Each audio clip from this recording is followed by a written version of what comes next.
Hello everyone and welcome back to the Horror Hut.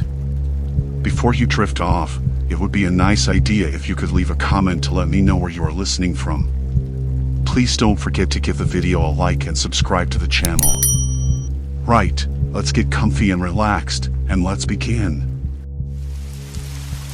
Story 1, Vanishing Route, Journey Through a Shifting Reality. It started with the bus. I'd left home that morning with the usual mix of excitement and nerves. Cross-country trips always pulled at me, a strange blend of freedom and exile. My bags were packed with too many clothes and not enough snacks, the latter a mistake I'd already regretted once the bus rolled through the endless stretches of highway. I wasn't a stranger to long rides, but this one felt different from the start. Maybe it was the way the sun hit the cracked window beside me, casting weird shadows on the floor. Or the way the few other passengers looked at me, briefly, then away, like they recognized me but couldn't place where. I kept my eyes on the window, watching the landscape slip by in slow motion. Trees that leaned away from the road, their bark rough and peeling. Fields that stretched out, patchy and brown, with shadows from distant clouds drifting over them. Every so often, aisles would appear, too neat or too strange, like someone had painted them, but missed a spot. I blinked and they were gone. The man in the seat across from me caught my gaze once. He was bald, with a thin scar tracing from the corner of his mouth down his neck. When our eyes met, he smiled, just a twitch of lips, nothing warm, and looked away. I told myself it was nothing. Just a tired guy on a long ride. But then the landscape changed. Not abruptly, but subtly. The trees got taller, their leaves darker, more dense. The sky wasn't quite the same shade of blue. There was a sharpness in the air, cold and heavy with silence now, something colder I could almost taste, like metal. I pulled my jacket tighter around my arms, even though the bus's air conditioning hummed softly, a thin breeze brushing my skin. I tried to check my phone. No signal. Not unusual for the middle of nowhere, but I felt a prickle of unease. I looked around the bus. Some passengers were dozing, others staring out the windows. Nobody seemed to notice the shift. Nobody seemed to notice anything at all. I turned back to the window and caught a glimpse of a small town, or what I thought was a town. The buildings looked familiar, but wrong. The diner had a faded sign that read Miller's, but it was misspelled Miller's without the apostrophe. The gas station pumps were old, rusted, and the prices for gas were ridiculously low, like from a different decade. I blinked, and the town was gone, replaced by a stretch of highway bordered by thick brush. I tried to talk to the woman next to me.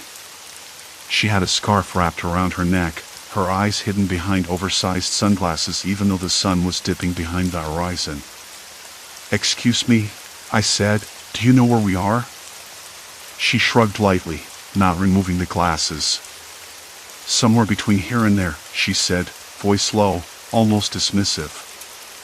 I wanted to press her, but the bus jolted slightly, and the overhead lights flickered. The hum of the engine dipped for a second and then started up again. My stomach twisted. I looked down at my ticket stub. It said the destination was Oakland, but the driver hadn't announced a stop since we left. In fact, I'd lost track of how long we'd been on the road. The bus clock was stuck at 3:17, same as when I'd boarded hours ago. I checked the other clocks on the dashboard, on the little screens overhead, but they all displayed the same time. The same exact time. I swallowed hard. There was nothing mechanical about it. I felt the hairs on my arms stand up.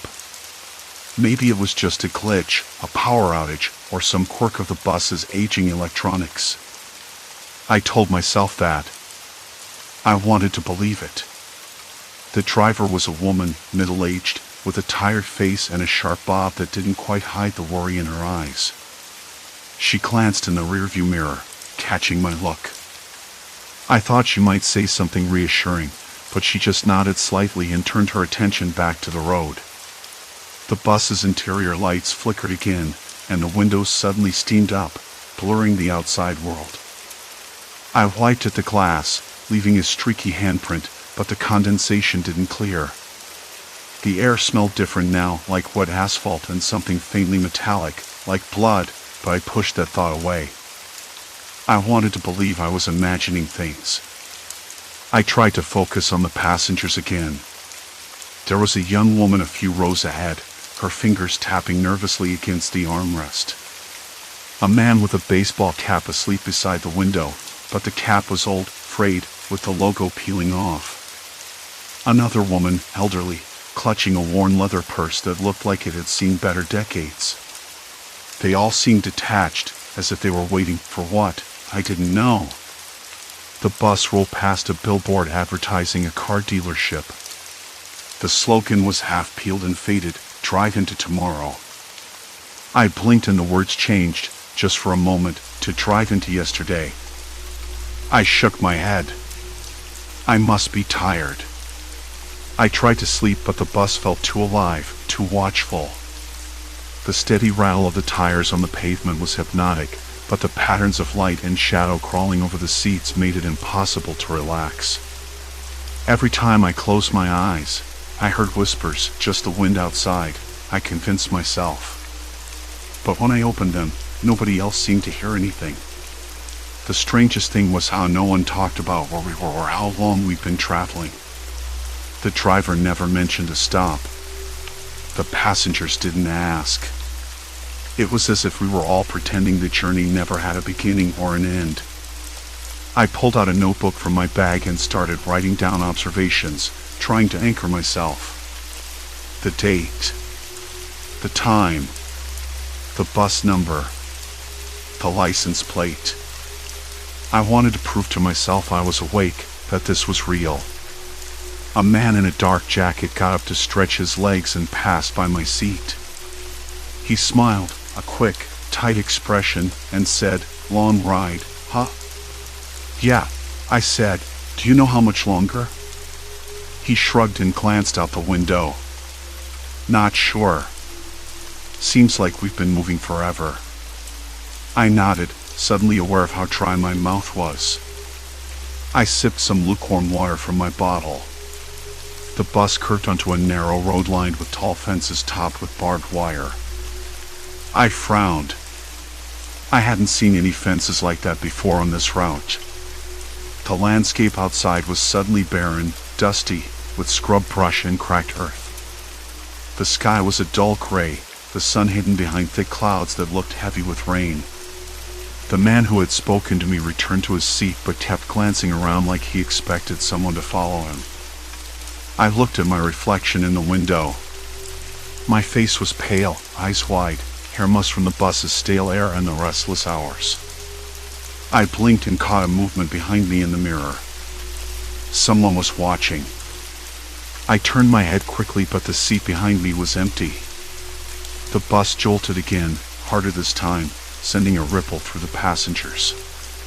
A few murmured, but no one stood up or looked out the window. The driver didn't flinch. I chewed on my lip, trying to steady my breath. The road ahead stretched into a tunnel of trees that seemed to close in tighter with every mile. The air inside the bus grew colder, the windows fogging more. I wanted to ask questions, to find out where we were, but the words stuck in my throat. Something had shifted, something subtle but undeniable. The bus wasn't just moving through space, it was moving through something else, something I couldn't name. And I wasn't sure I wanted to find out.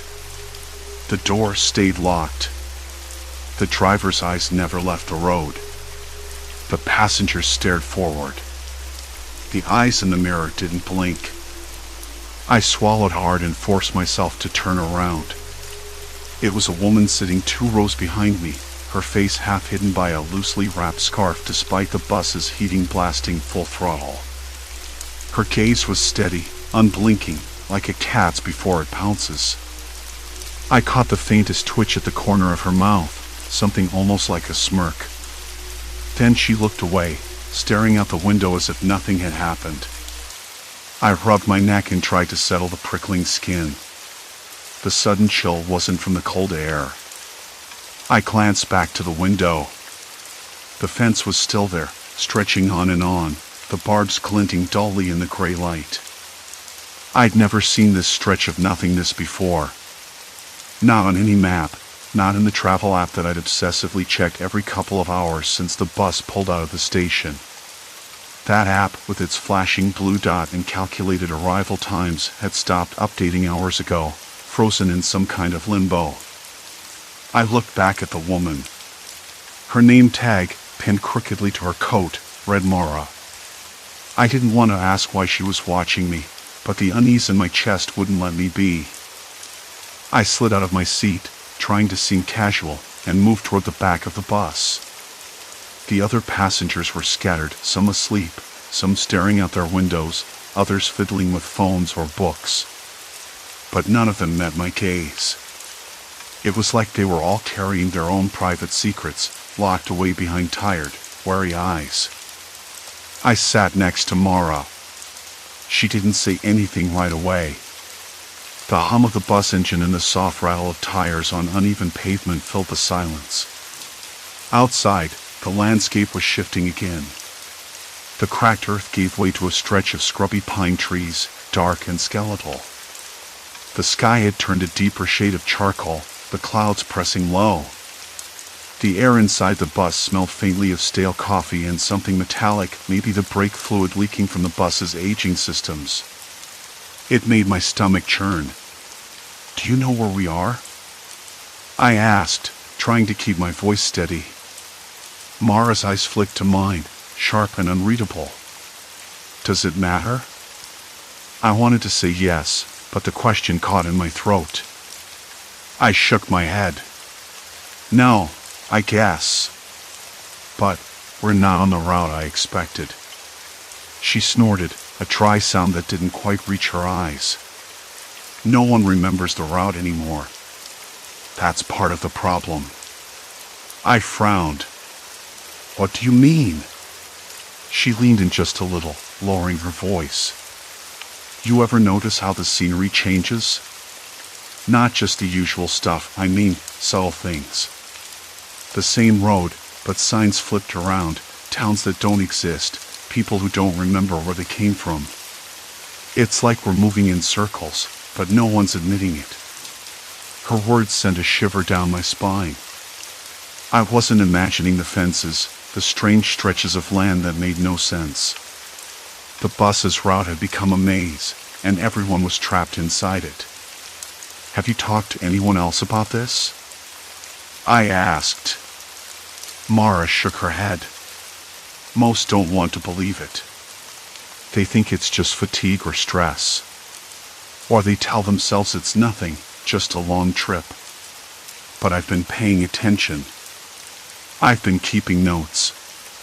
She pulled a small, battered notebook from her bag and flipped it open. The pages were filled with scribbled observations, times, locations, descriptions of other passengers who appeared and disappeared, strange road signs with names that didn't match any place on the map. I glanced at one entry dated 2 days ago, passenger with red jacket, name forgotten. Appeared at stop that never existed. Bus didn't stop there. I swallowed hard. "You think someone's messing with us?" Mara's eyes darkened. "I don't know. But whoever it is, they're good at keeping quiet. No one talks about it, and the driver acts like nothing's wrong. Like we're all part of some experiment." I looked toward the front of the bus. The driver was a middle-aged man with a lined face, wearing a faded cap pulled low. His hands gripped the wheel with a calmness that bordered on eerie, and his eyes never left the road. I wondered if he ever stopped to rest. The bus jolted suddenly, throwing me against the seat. The overhead lights flickered, buzzing annoyingly. A low rumble sounded outside, like distant thunder, but when I glanced out the window, the sky was still heavy and still. "Did you feel that?" I asked Mara. She nodded. "Yeah. The bus is acting up more than usual." It's like it's straining to keep going. I moved back to my seat, stomach twisting. There was an edge to the silence now, something waiting beneath the surface, a tension that tightened with every mile. I caught the eye of the man who'd spoken to me earlier. He was staring out the window, jaw clenched, hands balled into fists. When I looked away, I caught a glimpse of a tear tracing a clean line down his cheek. I wanted to ask him what was wrong, but when I opened my mouth, no words came. The bus slowed down, then stopped. The sudden halt jolted everyone awake. Outside, the landscape had shifted again, this time to a small, nondescript town. The kind of place that could be on any back road, with a gas station, a diner, and a cracked sidewalk where a few scattered leaves clung stubbornly to the ground. No one moved. The driver didn't speak or open the door. The engine idled, the bus lights casting long shadows across the empty street. I looked around and noticed Mara was watching me, her expression unreadable. "This isn't a real stop," she whispered. "It's a pause. A reset." I stared out at the silent town. The diner's neon sign flickered weakly, the letters opened sputtering like a dying pulse. I could smell the faint scent of fried grease and burnt coffee, but there was no sound, no cars, no footsteps, no distant voices. I felt my throat dry up again. The air on the bus was thick, almost suffocating. The night whispered secrets no one dared to hear. Then, from the back, a voice cracked, quiet, but sharp enough to cut through the silence. "Has anyone been keeping track of the miles?" Heads turned slowly toward the speaker. It was a woman in her 60s, thin and wiry, with eyes that seemed too alert for someone so tired. I hesitated, then nodded. She leaned forward. "Because I have. And the numbers don't add up." Something in her tone made the bus feel smaller, the walls closing in. I swallowed past the sudden tightness in my chest. "What do you mean?" I asked. She pulled a crumpled piece of paper from her coat pocket. "I've been marking every mile, every hour. According to my calculations, we should have been stopped hours ago. But we haven't. And the route keeps changing. It's like we're stuck in a loop, but no one's admitting it." I glanced around. No one disputed her. No one even seemed surprised. A cold wind rattled the bus's windows. Outside, the neon flickered again, the diner's sign pulsing like a heartbeat. I realized then that the bus wasn't just moving through space, it was moving through something else entirely. Time, memory, reality, all shifting like sand beneath our feet. And none of us knew how to stop it.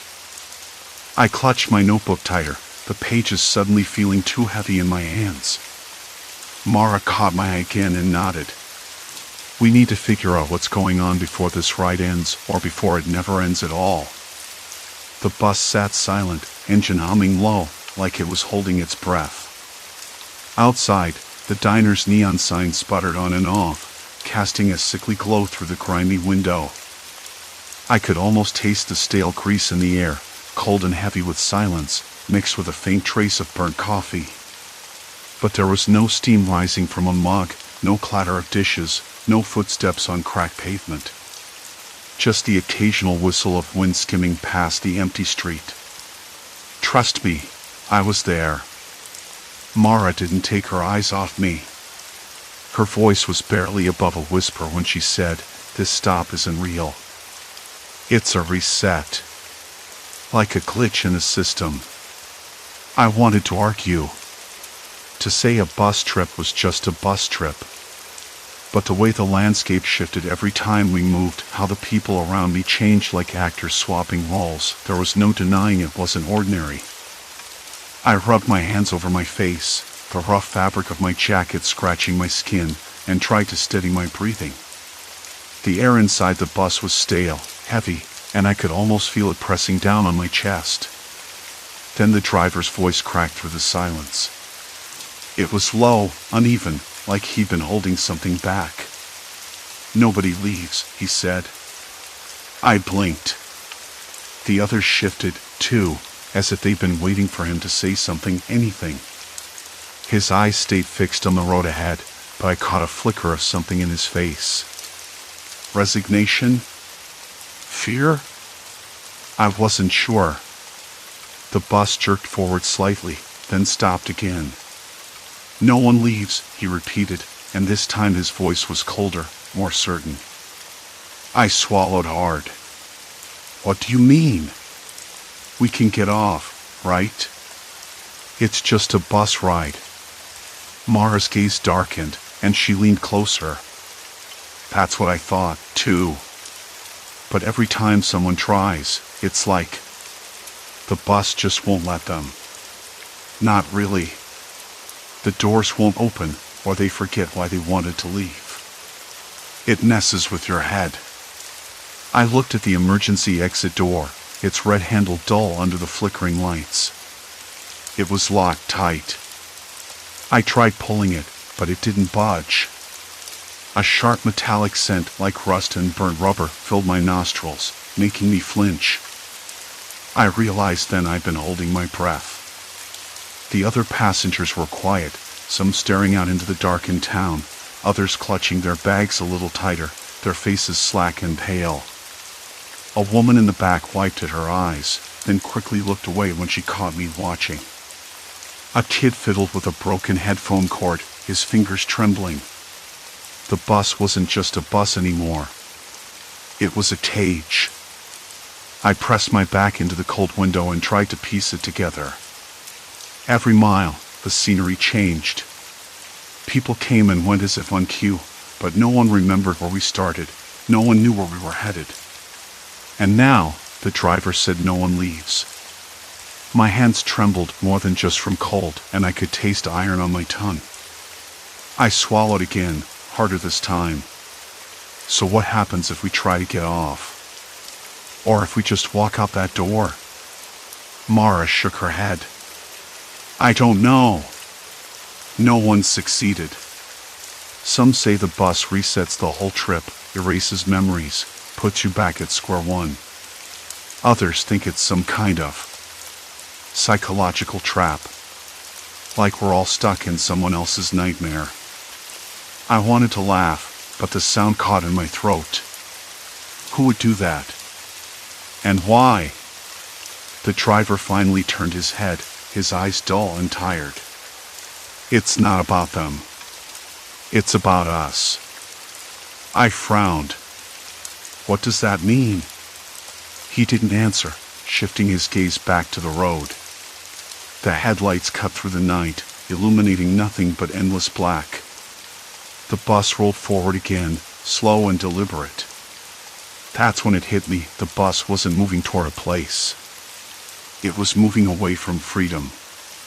I looked at the passengers again. I tried to find someone, anyone with a clue or a plan, but all I saw were shadows of people trapped in their own quiet panic. Mara squeezed my arm. We're past the point of no return, she said softly. I wanted to argue, to find a loophole or a back exit. But deep down, I knew she was right. The truth settled in my chest like a stone. The bus was a loop. A never-ending circuit with no exit. I closed my eyes for a moment, trying to will my mind to focus. The hum of the engine, the faint scent of burnt coffee, the flicker of neon lights, it all pressed in around me. The silence was suffocating, broken only by the soft shuffle of feet and the occasional cough. From somewhere near the front, a man cleared his throat. I remember something, he said quietly. Before the trip started. Before any of this. Heads turned. Even the driver glanced back for a second. What? Mara urged. The man nodded slowly. We were supposed to be on a different bus. A normal trip, regular route. But somehow, we ended up here. Here where? I asked, heart pounding. He shook his head. I don't know. But I remember the driver. He looked different back then. Friendlier. More human. Mara's eyes narrowed. So the driver changed? Or the bus? The man shrugged, voice barely audible. Maybe both. Or maybe it's us who changed. Maybe we forgot who we were before we got on. I swallowed again, the metal taste sharper this time. My fingers dug into the seat fabric, nails biting into the rough weave. If we forgot, how do we remember now? The man shrugged again, but his eyes held something like hope. Maybe because someone remembered. Or maybe because the bus wants us to. I shivered, cold seeping into my bones. The idea that the bus might be wanting something, that it had a purpose beyond transporting us, made my skin crawl. Mara stood, voice low but firm. We need to find the driver. Talk to him. Figure out if there's a way off this thing. The others stayed silent, but I could see the flicker of fear in their eyes. They wanted to believe. To hope. We moved forward cautiously, the narrow aisle creaking underfoot. The driver didn't look up, just kept his hand steady on the wheel. Why won't you stop? I asked, voice cracking. He sighed, a heavy sound that seemed to carry years of weariness. Because if I do, we lose control. And nobody knows what comes next. I swallowed hard. What do you mean? He glanced at me, eyes dark and tired. We're not just passengers. We're part of the bus. Every stop, every reset, it's a test. A way to keep us moving forward, even when the road doesn't make sense. I felt a cold knot tighten in my stomach. What happens if you fail? He smiled, a thin, humorless curve. Then we stay here. Forever. The bus jolted again, lurching forward into a stretch of road lined with trees that looked too perfect, too identical. The headlights sliced through the fog rolling in from the edges of the road. I looked at Mara. Her jaw was tight, eyes fixed on the driver. We have to try something, she said. Before it's too late. I nodded, though my hands still shook. The air was thick with tension, every breath sharp and shallow. The bus wasn't just a vehicle anymore. It was a trap, and we were the prey. The driver's voice cut through the silence once more. No one leaves. And this time, I believed him. The man's words hung in the stale air like a bad smell. Maybe we forgot who we were before we got on. I stared at the patchwork fabric of the seat in front of me, the threadbare texture rough under my fingertips. The bus hummed steadily, its engine a dull drone that filled the silence between those words. The faint scent of stale coffee and something metallic lingered, like the inside of a locker room after a long day. I swallowed hard, the metal taste sharper now, as if my mouth itself was turning on me. If we forgot, how do we remember now? I asked, voice barely above a whisper. No one answered. The man, whose name I'd learned was Carl, just looked out the window, eyes glazed but focused on something farther down the road, something none of us could see. Mara's gaze locked on me, sharp, probing. Is this some kind of trick, she said. Some game you're playing? Her voice cracked slightly. I couldn't tell if it was anger or fear. I shook my head, trying to keep still. My hands trembled, fingers twitching against the rough fabric.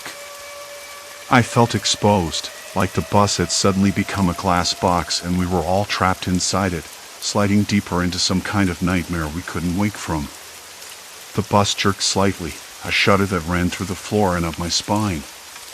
Outside, the landscape was shifting again. Trees that had been thin and leafless a moment ago thickened into dense evergreens. The sky had gone from twilight to a heavy, bruised purple. I blinked, trying to hold on to the moment. Somewhere behind me, a child whimpered softly. I turned back to Carl. "What do you mean the driver looked different?" I asked. "What did he look like before?" He hesitated. "Less like a stranger," he said slowly. "More like someone who knew where he was going." He rubbed his hands together, the skin dry and cracked.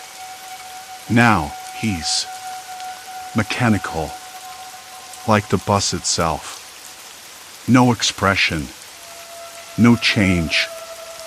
I glanced toward the front. The driver's silhouette was stiff, unmoving, hands gripping the wheel with a white-knuckle grip. His eyes didn't meet mine when I dared to look. I had this sudden, sick feeling that the driver wasn't even human anymore. But that sounded ridiculous, and I pushed the thought away. Maybe the bus is broken, Mara said, voice low, almost a confession. Like a clock stuck on one time. We're just caught. The word echoed inside me, a cold pebble sinking deeper with every beat of the engine. I tried to remember where I'd gotten on. The city had seemed normal, a little worn, but normal. Now, everything was off. The streets outside were lined with buildings that looked familiar but wrong. Like memories blurred at the edges.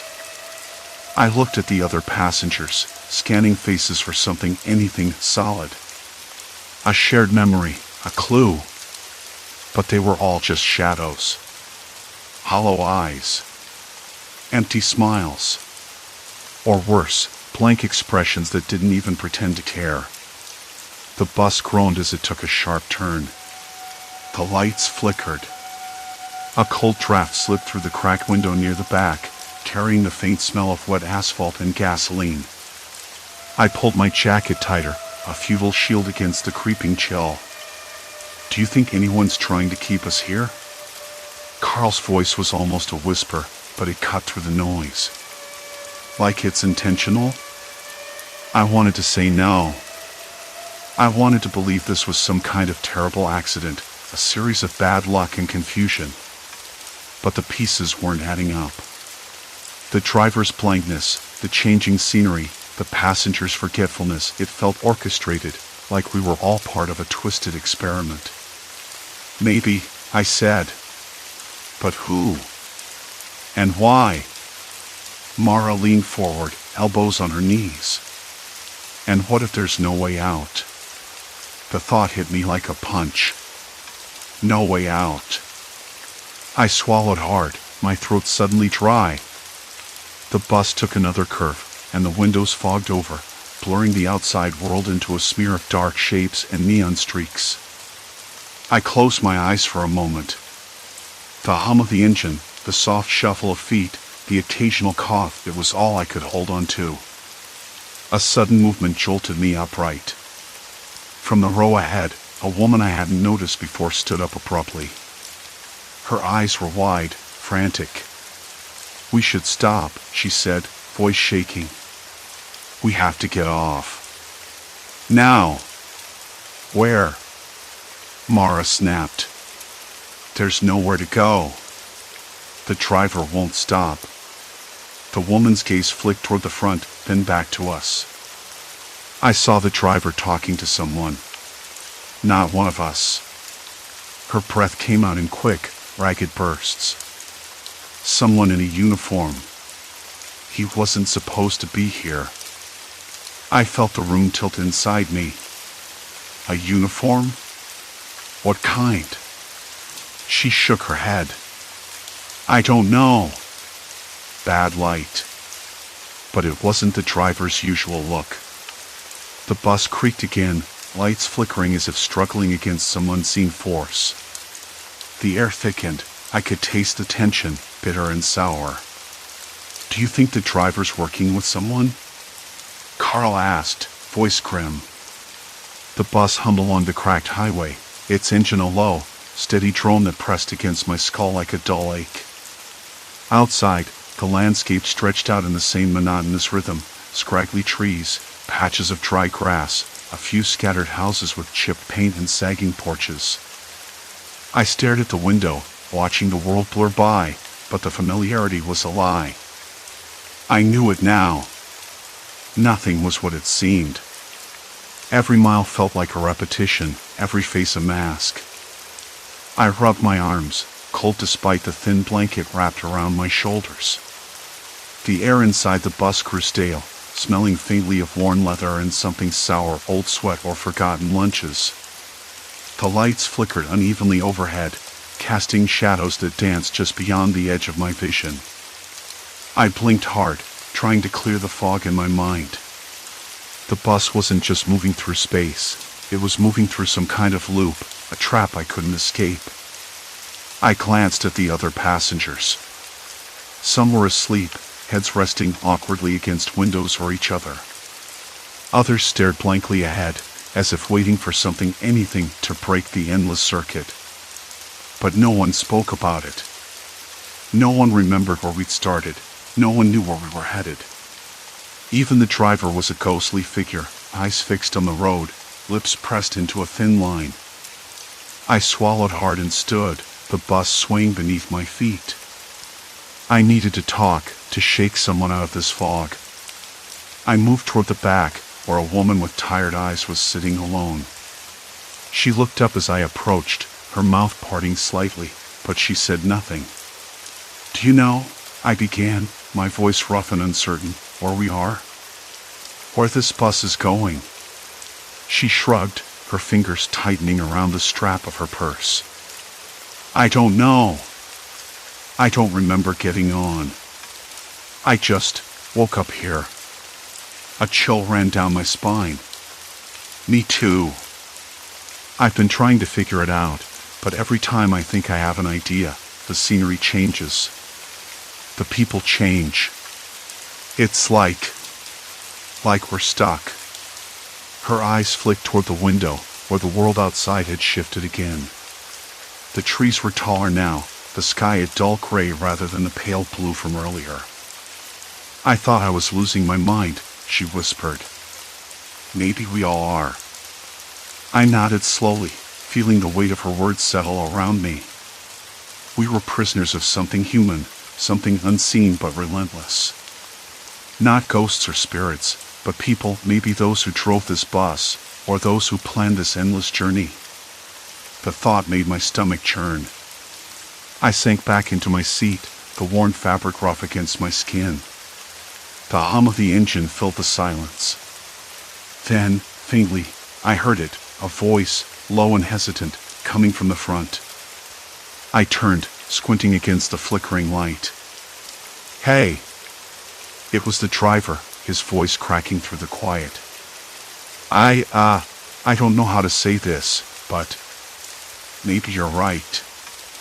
We're not going anywhere. Not really."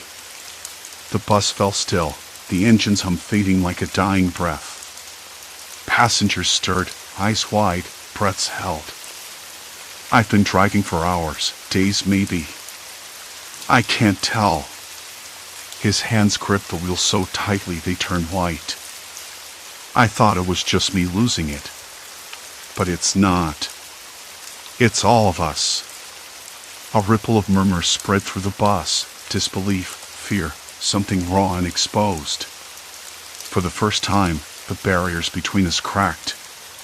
We were no longer strangers trapped in silence, but people linked by the same terrifying truth. I swallowed again, heart pounding. What do we do? How do we stop this? He hesitated. "I don't know. I've tried pulling over, but there's nowhere. The bus won't stop, not really. It just keeps going. And every time I look back, the people around me are different. Or they've forgotten. Like it's a new trip every time." I closed my eyes, imagining a loop, a circle with no beginning or end, and the faces changing like pages torn from a book and shuffled without order. "Then maybe," I said slowly, "we have to remember. All of us. Together." A woman near the aisle nodded, wiping tears from her cheeks. But how? How do we hold on to something when this place keeps erasing it? I looked around, meeting eyes that flickered with hope and despair. We talk. We share what we know. No more silence. And so we did. One by one, stories spilled out, fragments of memories, names, places, moments from before the bus. It was messy, disjointed, sometimes conflicting. But it was real. It was ours. Hours passed. The bus rolled on, the scenery shifting but our voices growing stronger, more insistent.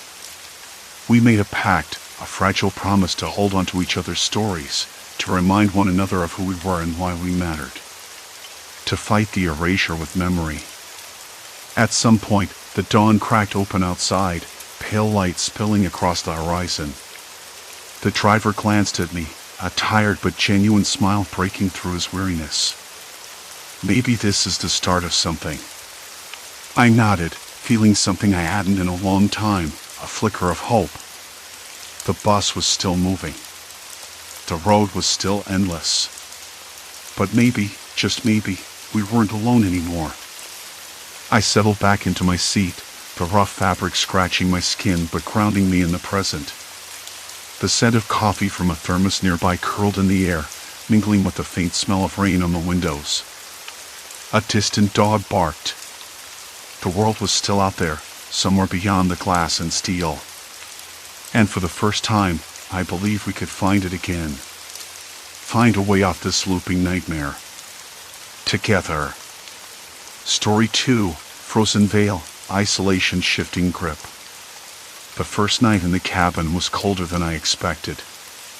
I had come here for a break, or at least that's what I told myself on the drive up the winding mountain road. A chance to unplug, to settle into quiet. The city noise, the endless chatter of emails and calls, had worn me thin. I pictured mornings with strong coffee in a chipped mug, afternoons lost in a book by the frost-laced window, evenings wrapped in a thick blanket, watching snowflakes drift down like slow-motion confetti. Simple. Peaceful. Instead, the silence pressed in so hard it felt almost physical. Not the good kind of silence either, but the kind that tightened around your throat, made you swallow hard to remind yourself you were still breathing. The snow started falling late afternoon, just as I was unpacking. Not a soft flurry but a determined, steady fall that thickened quickly. By the time I had the fire going in the stove, after wrestling with the damp kindling that smelled faintly of moss and old bark, the windows were already frosted over, obscuring the forest outside. The trees looked like ghostly silhouettes, as if the storm had swallowed the color whole. I tried to shake off a creeping unease. It was probably just nerves. I was alone, yes, but I wasn't a child. I'd spent enough nights in strange places to know that the mind tended to invent things when it was bored or tired. Still, I found myself glancing toward the door more than once, thinking I heard something, a crack of wood settling, a whisper of wind through the gaps in the siding. I laughed at myself, a short, brittle sound. Get a grip. I muttered it under my breath, but it didn't help much. By the time I crawled into bed, the storm was in full swing, wind howling like a pack of wild dogs, snow slamming against the roof in heavy drifts. The cabin groaned under the weight. Outside, the world was a white blur. I pulled the covers up to my chin, the scratchy wool rough against my skin, and closed my eyes. That's when I noticed it, the smell. At first, I thought it was just the burning wood, but it was different. A faint, sour tang that didn't belong.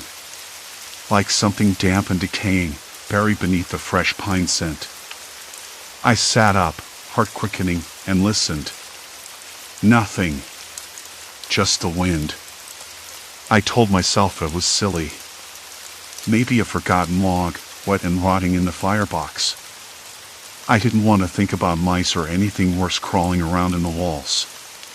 Sleep came with a reluctant, uneven pace, broken by dreams I couldn't quite grasp, faces hidden in snow, footsteps circling the cabin, voices calling my name just out of reach.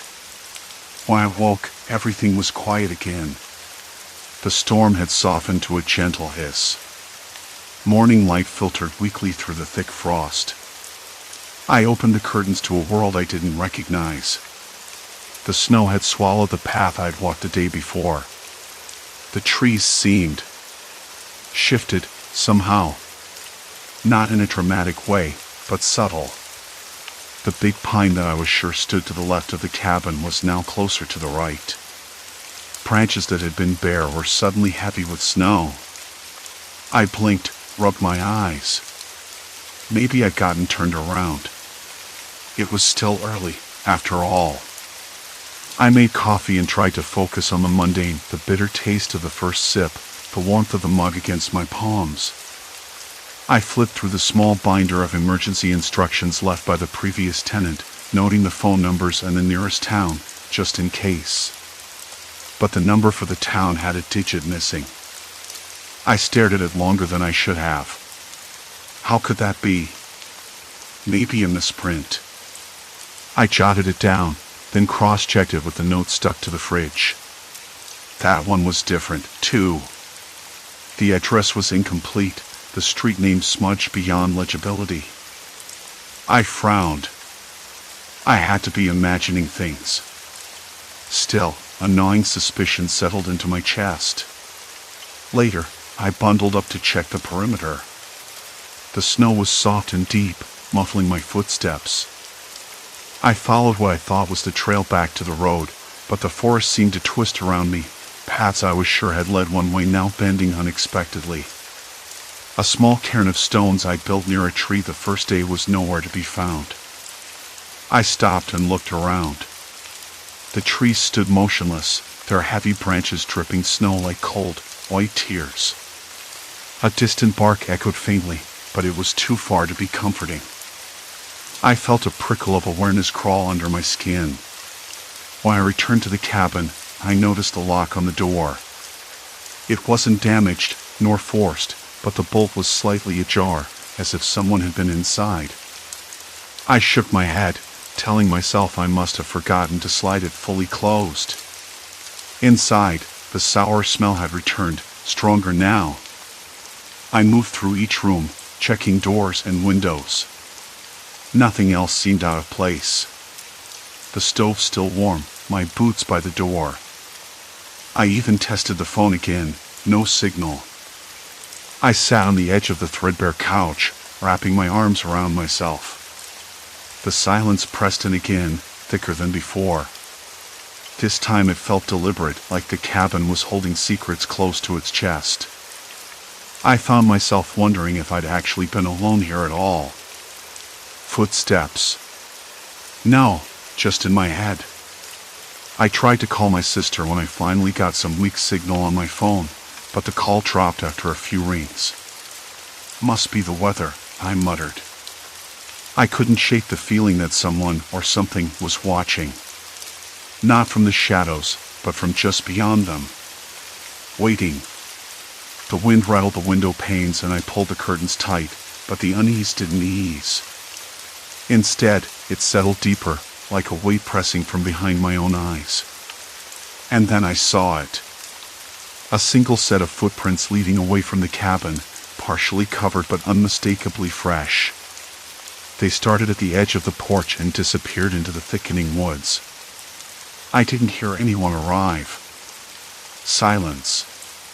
Complete silence. I wasn't sure if I wanted to follow them or run in the opposite direction. I stayed inside, lights low, watching the snow fall in restless, endless waves. The landscape outside shifted once more, like it was breathing, watching me back. I couldn't tell if I was losing my mind or if the cabin was holding me in place, slowly unraveling everything I thought was real. The storm wasn't just outside. It was inside. And I wasn't sure which was more dangerous. The night stretched on, thick and heavy. I sat with a cup of lukewarm coffee, the bitterness clinging to my tongue, my hands wrapped around the mug to stop them from shaking. The storm outside wasn't letting up. Snow piled against the windows, smudging the landscape into something unrecognizable. I blinked, then rubbed my eyes. When I looked back, the trees seemed to have shifted slightly, though I couldn't say how or why. Maybe it was the snow, settling unevenly, or the way shadows stretched in the low light. But the feeling was unmistakable, something was wrong. By dawn, I was restless. The cold had seeped into my bones, making me ache in places I didn't remember hurting the day before. I decided to check the footprints again, despite the nervous knot in my stomach. I dressed in layers, pulling my jacket tight around me, and stepped outside. The air hit me like a slap, sharp and biting, with the faint scent of pine and frozen earth. The snow had filled in some of the tracks, but not all. The prints were deeper now, as if whoever or whatever had walked here was heavier than me. I followed them carefully, eyes scanning the tree line, ears straining for any sound other than the snow crunching beneath my boots. The footprints led to a clearing I hadn't noticed before, a small hollow carved between two ancient pines. The ground was disturbed, almost like someone had been digging, but there was nothing there except for a scattering of broken branches and a patch of dark, damp earth. I knelt down, brushing snow off the ground until the cold mud clung to my fingers. The smell was earthy, raw, something primal that stirred a dull unease in my chest. I stood up quickly, glancing around. The wind shifted, carrying a faint, distant sound, a dog barking? Or maybe a shout? I couldn't tell. It was swallowed almost immediately by the howl of the storm. Back inside the cabin, I double-checked the locks and windows. Everything was secure, but the feeling of vulnerability lingered like a shadow behind my eyes. I tried to steady my breathing, telling myself I was overthinking it. I had to be rational. People didn't just appear out here in the middle of a blizzard without reason. And yet, the footprints. The hollow in the woods. Something was definitely watching. I looked around the cabin for something useful, anything that might help me make sense of this situation. There was a radio, an old battery-powered model that crackled with static whenever I turned it on. I fiddled with the dials, hoping for a weather report or any sign of a nearby town. Instead, I got nothing but bursts of unintelligible noise and a faint voice that disappeared as quickly as it came. I pulled out my phone, but the screen was dead. No signal. No hope of reaching anyone. The cold had drained the battery faster than I expected. I tossed it onto the table with a soft clatter. The absence of connection felt like a physical weight, pressing down on my chest. I remembered the book I'd found in the cabin's small library, some local history about the area. The pages were yellowed and brittle. As I flipped through, I read about isolated homesteads, lost hikers, and strange disappearances over the years. Nothing supernatural. Just people alone, vulnerable, sometimes vanishing without a trace. That detail gnawed at me. Alone. Vulnerable. Vanishing. The wind picked up again, rattling the cabin walls. I pulled my jacket tighter, eyes flicking to the window. For a moment, I swore I saw a figure standing just beyond the tree line, hunched and still. When I blinked, it was gone. "You're imagining things," I whispered to myself. But the tremor in my voice betrayed me. I tried to call out, my voice cracking as it filled the empty space. No answer. Nothing but the storm's relentless roar. I sank into the armchair, the fabric rough against my skin, and tried to calm down by focusing on the small details, the scent of pine cleaner I'd used earlier, the faint creak of the wooden beams settling, the uneven rhythm of the heater humming in the corner. I told myself I'd wait until morning, that I'd investigate the clearing again when the light was better. But the night stretched long, and sleep wouldn't come. In the early hours, I thought I heard footsteps on the porch, light, hesitant, deliberate. I froze. My breath caught in my throat. The storm was so loud I couldn't be certain, but there was a rhythm to the sound that seemed to vibrate in my bones, slow and methodical, as if someone was pacing just beyond the door. I grabbed a flashlight and moved silently toward the entrance. The beam cut through the darkness, illuminating the thick snow piled against the steps. No footprints. No sign of anyone.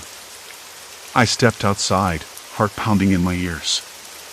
The cold bit into my cheeks, and the snowflakes melted on my eyelashes. The world was empty except for the storm and the snow, endless and indifferent. On the porch, I noticed something new, a small, folded piece of paper tucked beneath the welcome mat. My hands trembled as I picked it up, fingers numb and clumsy. The paper was damp and slightly torn, but the writing was clear. "You're not alone." The words were simple but heavy. A promise, a warning, or a taunt, I couldn't tell. I folded the note carefully and slipped it into my coat pocket, feeling the weight of it like a stone against my ribs. Returning inside, I locked the door behind me and slid the bolt home. The storm outside howled louder, pressing against the cabin walls like a living thing. I sat back down, heartbeat loud and irregular, and stared at the note, trying to make sense of what it meant. Who was watching me? Why leave a message like that? And how had they gotten here without me hearing a thing? The questions spiraled, unanswered and urgent. I wasn't just trapped by the storm anymore. I was trapped by something or someone who knew I was alone out here. And they were playing a game I didn't understand. I could feel it in the air, thick and suffocating. The gathering storm wasn't just outside. It was inside me, too. Crowing, waiting. I didn't know how long I could hold on before everything unraveled. But one thing was clear, I had to find out what was really going on. Before it was too late. The cabin felt smaller now, walls closing in, shadows stretching longer. I wasn't just a visitor here. I was a prisoner. And the next move wasn't mine. The note sat on the rickety table, its edges curling slightly from the damp air that had crept in through the cracked window frame. Outside, the storm screamed. Wind clawed at the cabin's thin walls with a fury that promised no reprieve. I pressed my forehead against the window, trying to peer through the swirling white veil. The landscape beyond was a shifting ghost, snowdrifts rising and falling like tides, trees bending and straightening in an endless, maddening rhythm. Something was wrong. I could feel it in my bones. The forest wasn't just silent anymore, it was watching too. I pulled away, the chill from the glass biting into my skin. The idea that someone had been here, watching me, maybe even inside the cabin, sent a wave of nausea through me. But how? The door had been locked tight since I barricaded it. The windows, too. And the snowstorm outside was relentless. No one could approach without leaving a trace, footprints, broken branches, disturbed snow. Yet, there was the note. Clear proof someone was here, or had been. And the message itself was a trap, a cage. My mind jerked back to the strange sounds from last night, the faint thud against the wall, the rustling just beyond the porch. I had convinced myself it was the storm. But now, I wasn't so sure. I needed answers. Desperately. The cabin's dim light flickered, casting long, twisted shadows on the wooden walls. The ceiling groaned as the wind battered the roof. I moved to the door, ran my fingers along the bolt. Locked. Solid. But the sense of safety it should have offered was gone. I paced. Then stopped. Listened. A barely audible crunch. Snow shifting outside. Footsteps? No. Too irregular, uneven. Then another sound, soft, deliberate. A low tapping at the window. My breath caught. I didn't want to look, but I did. Slowly, cautiously, I edged toward the window and peeked through the frost. Nothing. Just the blank white expanse, the skeletal limbs of pine trees shaking in the gale. I blinked, rubbed my eyes. Was I imagining it? The way the snow seemed to pile unevenly, as if footprints had been erased by the wind. The way the trees leaned in one direction, then suddenly appeared to shift again when I looked away and back. I wasn't sure anymore what was real. I pulled the curtains closed, heart hammering against my ribs. The cabin felt smaller, suffocating. My hands shook as I checked the locks again. The note burned in my pocket. I pulled it out, reread the message. "You're never leaving." No, that wasn't true. I had to leave. I had to. Morning came slowly, a pale wash of gray light filtering through the frost-covered windows. The storm had quieted overnight, but the silence was worse, like the world was holding its breath. I packed my meager supplies, double-checked the maps and compass. If the storm had passed, maybe I could slip away before whoever was out there came back. But then I noticed something else. The snow outside the cabin, footprints. Not mine, not from animals. Human footprints. They circled the cabin in a bizarre pattern, some leading away, others doubling back toward the woods. And the marks were too fresh to be from before the storm. Someone had been here. Recently. I froze, the compass dropping from my numb fingers. The footprints weren't random. They formed a deliberate, almost ritualistic path around the cabin's perimeter.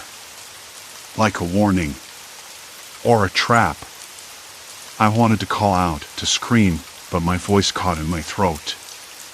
Instead, I stepped outside, the snow crunching beneath my boots.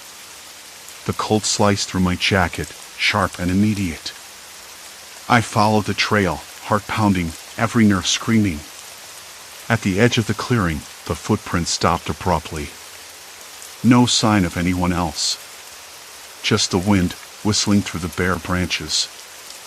I looked around, searching for something, anything that might explain the strange pattern. Then I saw it. A small pile of stones stacked carefully, balanced in a way that defied the chaos of the storm. A marker. Not natural. Someone had left a sign. I knelt, fingers trembling as I touched the cold stones. Beneath them, half buried in snow, a second note. My breath caught as I unfolded it. "You don't remember because you're not meant to." My mind swirled. What did that mean? Had I forgotten something?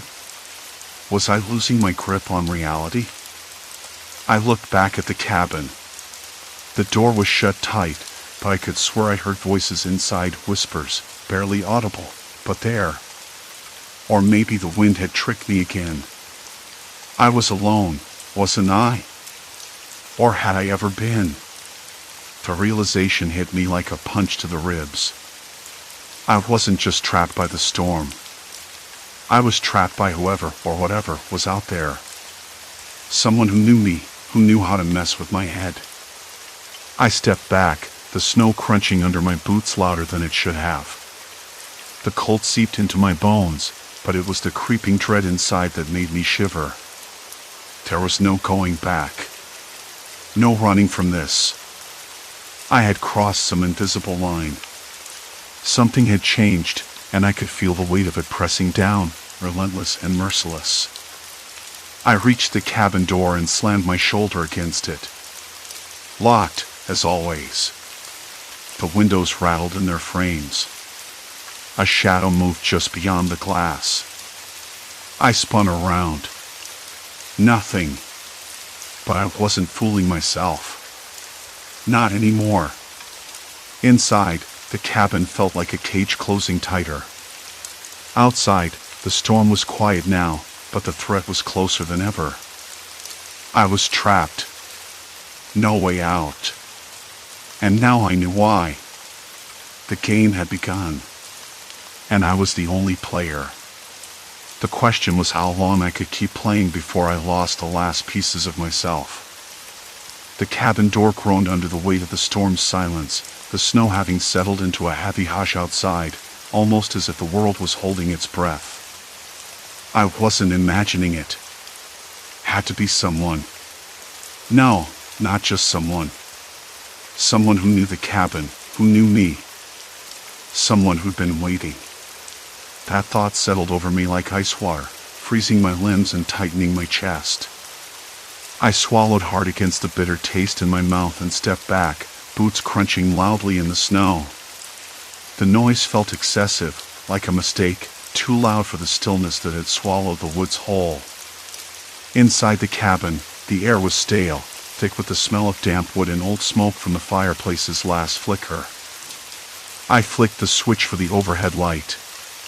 It sputtered, then steadied, casting a pale yellow glow over the cracked plaster walls and the threadbare rug that had seen better days.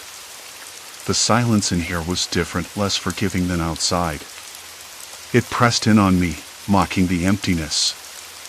I paced the small room, hands clenched into fists at my sides, ice darting to every corner. The windows trembled with the wind's faint return, the glass blurring with frost creeping from the edges.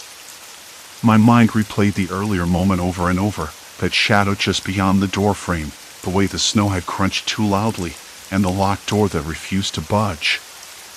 I was trapped. Not by the storm. Not by the cabin. But by someone who wanted me here. I ran a shaky hand over the rickety table, the rough surface catching on my skin. A sudden noise made me jump, a faint scraping sound from outside. My breath hitched, and I pressed my ear to the window. Snowflakes drifted against the glass, but beyond them, I could hear it again. Scraping. Deliberate. Slow. A rhythm in the quiet. Who's there? I called, voice cracking. No answer. Just the scraping, moving around the corner of the cabin. My pulse thudded painfully in my temples. I wanted to believe it was the wind, a branch brushing against the wood, but I knew better. And that thought, knowing I was being watched, toyed with made my hands tremble. I tore my gaze from the window and went to the small kitchen area, checking the pantry. Canned goods, a few stale crackers, and a half-empty bottle of water. Not enough for long. Not with someone out there, someone who could be waiting for me to weaken. I sat down heavily on the edge of the bed, rubbing my face with both hands. The cabin felt smaller, the walls closing in.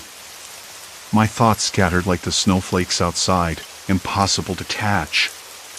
Yesterday, the trail I thought I'd followed, the one leading to the road, had vanished. Trees shifted positions between the hours, or maybe my eyes tricked me. The footprints in the snow I'd seen earlier? Erased, replaced by new ones that didn't match my own. Someone had been here, after all. Watching. Waiting. The question was how long before they made themselves known. The lamp flickered again, and shadows danced wildly on the walls. My gaze locked on the corner where the light was weakest. For a moment, I thought I saw a figure, just a silhouette barely there, before it disappeared as the bulb steadied. I blinked, willing my mind to dismiss it as another trick, but the seed of fear had taken root.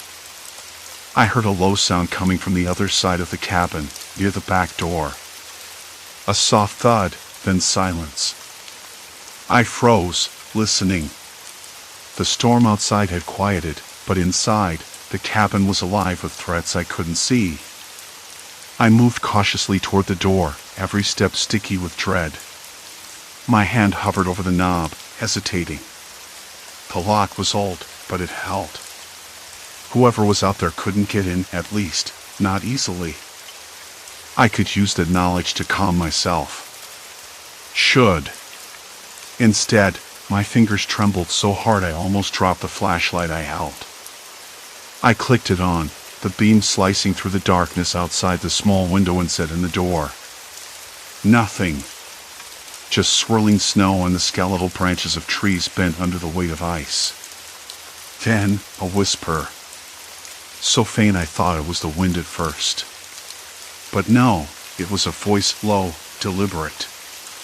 "Why don't you come out?" I spun around, shining the light into every corner, every shadow. The room remained empty, but the voice lingered in the air, tangible and cold. My chest tightened. Whoever it was, they weren't just outside. They wanted to get inside. Wanted me out there with them. I edged back to the kitchen counter, heart hammering. I needed to think, to plan. But the more I tried to hold on to logic, the more the memories tangled. The snowstorm had been relentless for days, but the calendar on the wall was stuck on the wrong date. I checked it twice. Was it yesterday or the day before? Had I even been outside since the storm started? My own recollections felt like fragments of a dream, slipping away the moment I tried to grasp them. The phone was dead. No signal for miles. The radio was a useless relic with no batteries. The isolation was absolute. I sank to the floor, back against the wall, the flashlight beam trembling in my grip. The voice came again, clearer this time, closer. "You can't stay here forever." I swallowed against a lump in my throat. "Who are you?" I called, voice barely above a whisper. No answer. Only silence. Then footsteps, muffled on snow, retreating slowly into the night. I wanted to believe it was a trick of the wind, a hallucination born from my exhaustion. But deep down, I knew it wasn't. Someone was out there. Someone who had been watching me, learning my patterns, testing my limits. And now, they were playing with me. The weight of that realization hit me harder than the cold ever could. I was no longer just trapped by the storm. I was a prisoner in a game whose rules I didn't understand, facing an opponent who controlled everything I saw, heard, and remembered. I closed my eyes, trying to steady the shivering that racked my body. There was no way out tonight. No escape through the blizzard or the locked door. Only waiting. Only watching. Only the slow, suffocating unraveling of everything I thought I knew. Then, a sudden knock at the window. Sharp. Deliberate. 3 taps. I froze, a cold sweat breaking out across my skin despite the chill. The storm was quiet. The cabin was still. But someone was very close. And the game was far from over. The knock came again. I wanted to believe it was a trick of my mind, a lingering echo from the exhaustion that had stolen my nights and blurred my days. But the knocks had been too precise, too unrelenting. Someone was out there. Watching. Waiting.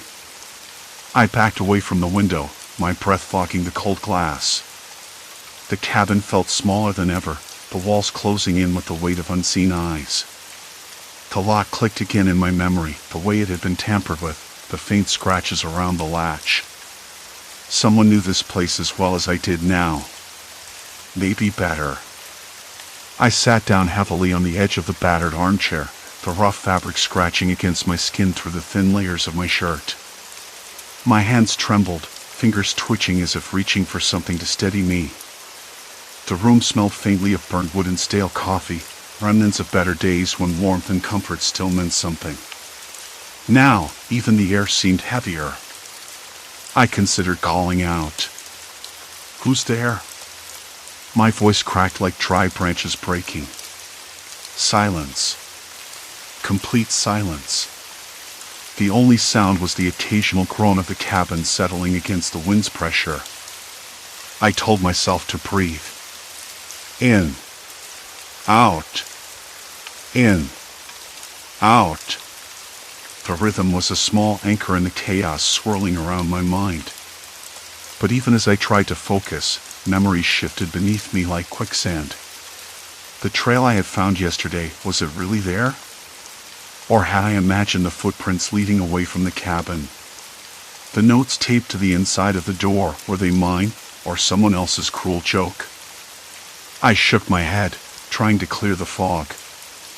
I had to find a way out. Not just of this cabin, but of the maze inside my own head. Morning came reluctantly, a pale gray light filtering through the frost-covered windows. The snowstorm had passed, leaving a brittle silence in its wake. I opened the door cautiously, the cold biting through my jacket immediately. The world outside was unrecognizable. The trees were twisted, their branches bent like broken ribs. The snow lay thick and undisturbed except for one set of footprints leading away from the cabin.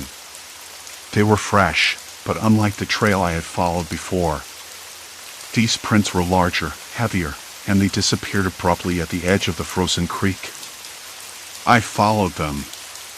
The cold bit harder with every step. My boots crunched against the icy crust, the air sharp and clean but carrying an undercurrent of something foul, rotting leaves, damp earth, something decayed buried beneath the snow. The footprints led me to a small clearing where the ground was bare, the snow melted away by some unseen heat. At the center lay a bundle wrapped in a tattered tarp. My hands trembled as I pulled it free. Inside, a worn leather journal, its pages yellowed and edges frayed. I flipped it open, the ink faded but legible. The entries were chilling. They spoke of someone watching from the trees, studying the cabin's occupant with patient cruelty. Details I recognized, my routines, the food I ate, the books I read. The writer's words twisted with paranoia and fear, but beneath it all was a cold calculation. Someone had been here long before me, trapped in the same nightmare. A sudden noise broke the stillness, a twig snapping somewhere behind me. I spun around, heart hammering, searching the tree-line for movement. Nothing. Just the wind sighing through the branches. I closed the journal quickly and tucked it inside my coat. The realization hit me like a wave. I wasn't the first to be trapped, and whoever was out there wasn't just toying with me. They were waiting, maybe even watching, letting the storm do their dirty work. Back at the cabin, I barricaded the door with a heavy chair, my breath visible in the frigid air. I sat by the window again, journal open on my lap, reading and rereading the entries as the hours stretched on. The cabin's silence was no longer empty. It was filled with the weight of unseen eyes and whispered threats. I couldn't trust my memories anymore. Was that knock real? Had I heard footsteps in the night, or just my own mind unraveling? The line between reality and nightmare had blurred to the point where I couldn't tell which side I was on. But one thing was clear, I had to survive. For myself, and for whoever had come before me. Days later, the snow began to melt, revealing the scars of the storm. The footprints were gone, washed away by the thaw, but the journal remained a testament to the terror beneath the surface of this wilderness. I packed what little I could carry, slipping the journal into my backpack. As I stepped outside, the cold air bit again, sharper this time, but I welcomed it. The world was vast and uncertain, but it was real. And I was still here. The forest was quiet, but I kept moving, eyes alert to every sound and shadow. I knew the threat wasn't over, not really. Whoever had been watching wasn't gone. But I had something now, knowledge, a story to tell, and a will to fight the isolation that had nearly swallowed me whole. The snow melted, but the echoes remained. And so did I. Each step forward was a small victory, a defiance against the silence that tried to claim me. The path ahead was unknown, but for the first time, I felt ready.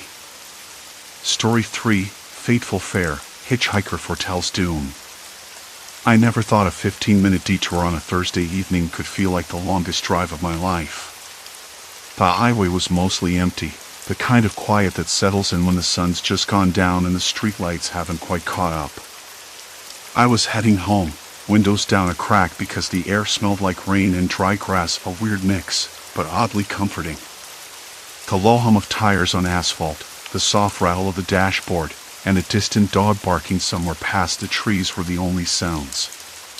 Then I saw them. A figure standing just beyond the shoulder, thumb out, backlit by the last slant of daylight.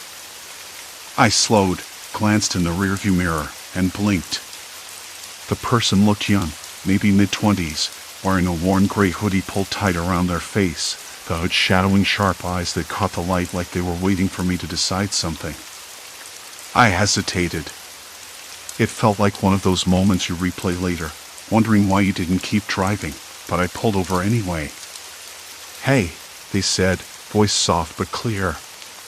"Could you give me a lift? I'm just going a few miles down the road."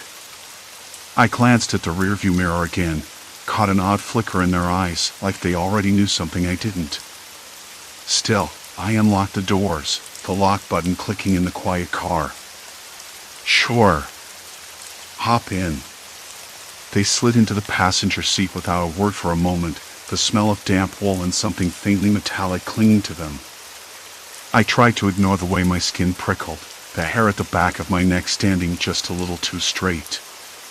People hitchhiking around here weren't unheard of, but after dark, that was different. I reminded myself it wasn't a bad neighborhood, not really. Just a small town with more stories than it had streetlights. "Thanks," they said, voice low, eyes fixed on the dashboard. "I'm Alex." I nodded, not sure what to say next. "I'm Mark." We drove on. The road stretched ahead, a ribbon of cracked asphalt bordered by thick woods that smelled of pine and old leaves.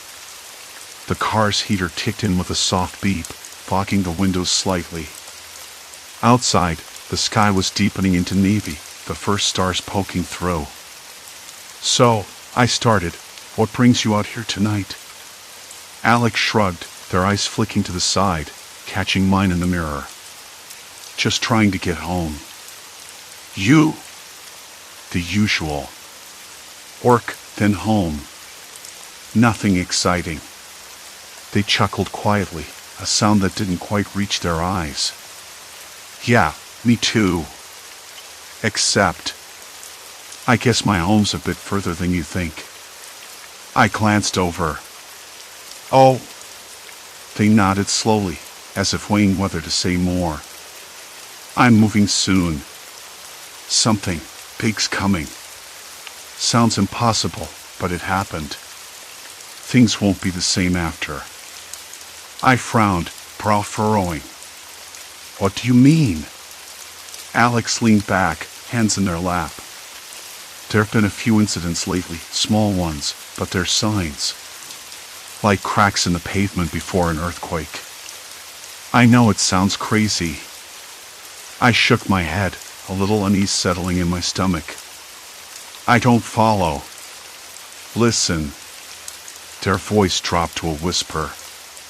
"Tomorrow, there's going to be a flood near Mill Creek. It'll catch people off guard. The river's already swollen, but no one's paying attention. Then, in 2 days, a power outage will hit the north side, lasting several hours, maybe even a day." I blinked, wondering if they were joking. "How do you know that?" Alex's eyes locked with mine. "I watch the patterns. I listen. I've been right before. Not always, but enough to know when something's coming." The car seemed suddenly too small, the air heavier. I swallowed hard, fingers tightening on the steering wheel. "That's pretty specific." They nodded once, sharply. "I thought you'd want to know." The radio flickered on, a crackling news bulletin interrupting the soft music I'd started. The announcer's voice was calm but urgent, warning of rising water levels near Mill Creek. My breath caught. I glanced at Alex, whose expression was unreadable. "See," they said softly. "It's already starting." I tried to steady my voice. "Okay, but how do you know all this? Are you part of some emergency team or something?" Alex shook their head. "No. Just information." I keep track of local reports, social media, even some government alerts. I piece it together. I wanted to believe them, but a nagging doubt crept in. Why come to me? Why tell me all this? My mind scrambled for answers while my hands drummed on the steering wheel. We drove on in silence, the tension thick enough to taste like copper and rain. The streetlights flickered overhead, casting long shadows that stretched and recoiled like they were alive. I felt suddenly exposed, as if the quiet town itself was holding its breath. At the next exit, I slowed, ready to let Alex out. "Thanks for the ride," they said, voice steady. I hesitated. "Wait. Do you want me to do something? Tell someone? Help?" Alex's lips twitched, but it wasn't a smile. "Just be ready. That's all I ask." The door opened, and they stepped into the dark, swallowed instantly by the night. I sat there a moment longer, the engine ticking as it cooled. Outside, the wind picked up, rustling dry leaves against the curb. My hands trembled despite myself. Something was wrong. I could feel it in every quiet sound, every shifting shadow. And I wasn't sure if Alex had just warned me or set something in motion. The engine had barely cooled before I was out of the car, the cold night air prickling at my skin like tiny needles. I climbed back in and started the engine, headlights cutting through the blackness, but I didn't drive away. Instead, I pulled over at the next open spot, a cracked curb beside a shuttered convenience store. The hum of the fridge units inside buzzed faintly through the glass, mixing with the distant howl of a dog somewhere down the block. My mind chased the conversation with Alex like a swarm of restless flies, circling, stinging. "Just be ready," they had said. Ready for what? A disaster? A trap? Both? I couldn't shake the feeling that I was caught in a net I hadn't seen being cast. I fumbled for my phone, thumb hovering over the call button for Mom. She'd always been my go-to for grounding, but as the screen lit up, doubt crept in. Could I even explain what was wrong without sounding like I'd lost my mind? The last thing I needed was to be dismissed or worse, worried. I locked the phone and settled for a search. The town had been quiet lately. Too quiet, maybe. But what if Alex's warnings weren't random? What if there was something real, something I was missing? The first prediction Alex made about the water main break downtown had already happened. News reports flooded my feed in the morning, pictures of flooded streets and angry, stranded commuters. I had driven past the chaos on my way home, the smell of wet asphalt and damp earth thick in the air. It was all too precise. I searched for any recent news on other potential threats, anything that might match Alex's other warnings. Then I found it, a small, almost buried article about a chemical spill at the local factory, something the public hadn't been fully informed about. The article mentioned a faulty valve that had leaked a non-toxic but highly reactive substance into the air for a few hours. No one was hurt, but the plant had shut down temporarily for inspection. My stomach clenched. Alex had talked about a second event, something tied to airborne hazards. Was this it? Or worse, was something about to happen again? I shut the phone off, the silence suddenly too loud. My hands trembled as I rubbed my palms on my jeans, trying to will the unease away. I was chasing shadows. Or maybe someone was chasing me. The next morning came with a dull gray sky and a drizzle that soaked through my sleeves. I decided to visit the factory. Not because I believed Alex, I wasn't sure what to believe anymore, but because I needed to see for myself. I needed to know if this was all coincidence or something darker. The factory sat on the edge of town, its brick walls stained from years of neglect. The air smelled faintly of oil and rust, and the ground was littered with dead leaves and scraps of metal. I walked toward the entrance, the crunch of gravel underfoot loud in the quiet morning. A man in a yellow vest was standing by the gate, clipboard in hand, watching me approach. His face was weathered, his eyes tired but alert. "Can I help you?" he asked, voice rough. I hesitated. "I'm just curious about the spill. Heard about it in the news. Thought I'd check it out." He studied me for a moment, then nodded. "Not much to see now. All cleaned up. Safety inspectors came through yesterday." I noticed the way he glanced over his shoulder, like he was expecting someone or something. "Any chance you know what caused the valve to fail?" I asked, trying to keep my tone casual. He shrugged. "Old equipment. Sometimes things break. Nothing deliberate." But there was a flicker in his eyes, a shadow that didn't quite fit the words. I wanted to press further, but the sound of a truck rumbling down the road distracted me. The man's gaze shifted sharply before he muttered, "You best be careful poking around. Not everything here's as it seems." The warning hung in the air, thick and heavy. Back in my car, the radio crackled with a weather alert. Heavy rains forecasted for the next few days, with potential flooding in low-lying areas. The same neighborhoods Alex had mentioned. The timing was too exact to ignore. I tried to call a friend, someone who understood local infrastructure, but the line went straight to voicemail. Another call to a local news station led nowhere. The reporter sounded distracted, anxious. As I sat there, the rain tapping rhythmically on the windshield, my thoughts spiraled. Was Alex trying to warn me? Or manipulate me?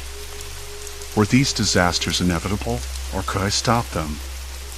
The line between help and harm blurred. I wasn't sure who to trust anymore, not even myself. Later that afternoon, I found myself at the town library, scrolling through archives and old reports about past accidents and infrastructure failures. Patterns emerged, subtle but undeniable, small incidents, each followed by a larger one, almost like dominoes falling in a carefully arranged sequence. I traced back a few years, each event eerily predicted by someone who always seemed just out of reach. Names, dates, places all connected in a way that defied coincidence. A faint shiver ran down my spine. Someone had been watching, waiting. And somehow, I was part of it now. The librarian, a quiet woman with sharp eyes and a soft voice, noticed my intensity. "You look like you're chasing ghosts," she said gently. I laughed, a short, bitter sound. "Maybe I am." She hesitated, then slid a folded newspaper article across the table. "Read this. It might help." The headline was simple: "Unexplained patterns in town disasters raise questions." I unfolded the paper, eyes scanning the words. The article detailed a local journalist's investigation into a series of accidents, each seemingly random but linked by an anonymous source who'd hinted at their timing and nature days before they happened. I swallowed hard. This wasn't just about Alex or me anymore. Someone else was in the background, someone who wanted these disasters to happen, or at least didn't want them stopped. The rain outside intensified, drumming against the library windows like a warning. I glanced around, suddenly aware of every creak and whisper in the old building. Was I being watched here, too? My phone buzzed. A text from an unknown number. "They're coming.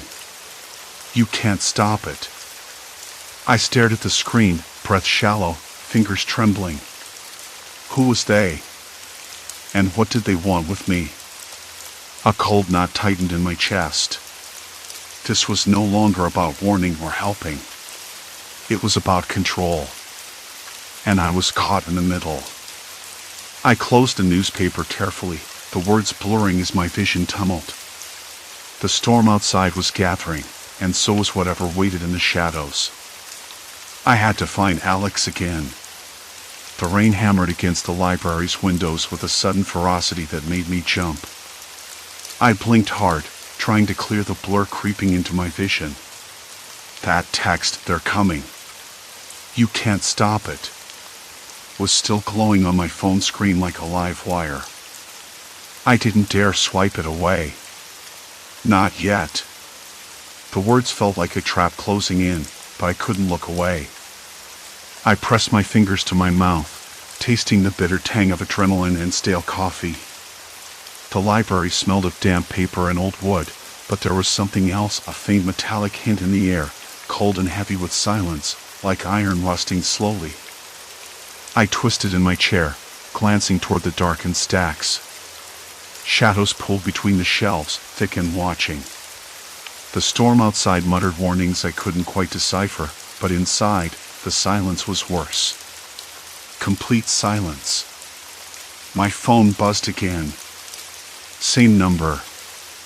"You're deeper than you think. No turning back." I swallowed hard. The knot in my chest tightened until it felt like my ribs might crack. I was trapped, caught in a web I hadn't even seen being spun. The city outside was still pulsing with life, oblivious to the threat lurking just beneath the surface. I wondered if Alex was out there, too, like a ghost fading into the night, unreachable. I stood up, nearly knocking over my chair. The floor creaked, loud and accusing. I paced the cramped room, fingers trailing along the rough plaster wall, feeling every uneven bump. There was no way to ignore this anymore. Every prediction, every disaster, every warning was connected. Someone was orchestrating this chaos, but why? And how? I flicked on my phone's flashlight and scanned the library's dark corners. The beam caught a thin layer of dust motes swirling in the air, catching the light like tiny specters. The place felt alive, watching me. I could almost hear a whisper, soft and mocking, slipping through the rain's roar outside. "You can't run." A sudden thought stabbed through me. What if this unknown enemy wasn't just watching but inside? Someone who'd been close all along. It made my skin crawl. Then my phone buzzed again. A message, but this time it was a picture. I tapped it open. The image was grainy, shot from some hidden angle.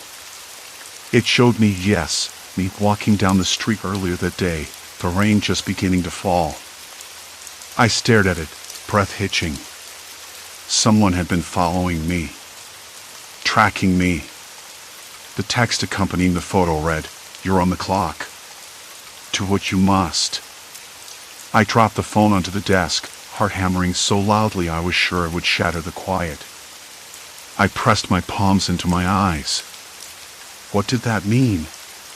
What was I supposed to do? I'd already crossed a line the moment I picked up that hitchhiker. There was no going back. The storm outside was a frenzy now, gusts rattling the windows and sending rainwater racing down the glass like frantic tears. I remembered the hitchhiker's words, the way they'd smiled with that unnerving calm, as if they knew the city's every secret.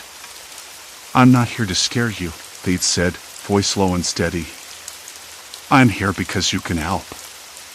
Or because you're the only one who can. Help. Or manipulation." The idea made my skin tighten. I wanted to believe they were trying to save lives, but the more I thought about those disasters, the more they felt like pieces moving on a chessboard, pieces I was now forced to move. I glanced at the clock. Midnight. The hour when the city's shadows seemed to sharpen, as if every hidden thing was waking up. I needed to find Alex. I had to. If anyone understood this nightmare, it was him. But my phone buzzed again before I could call. Another message, a short sentence. "Alex isn't coming. He's part of it now." I staggered back, knocking over a stack of books. The sound echoed like a gunshot in the stillness. Alex was part of it. No, that couldn't be right. I shook my head, but the thought stuck, bitter and invasive. Was I just a pawn? Was Alex too? A slow, sinking dread settled in my gut.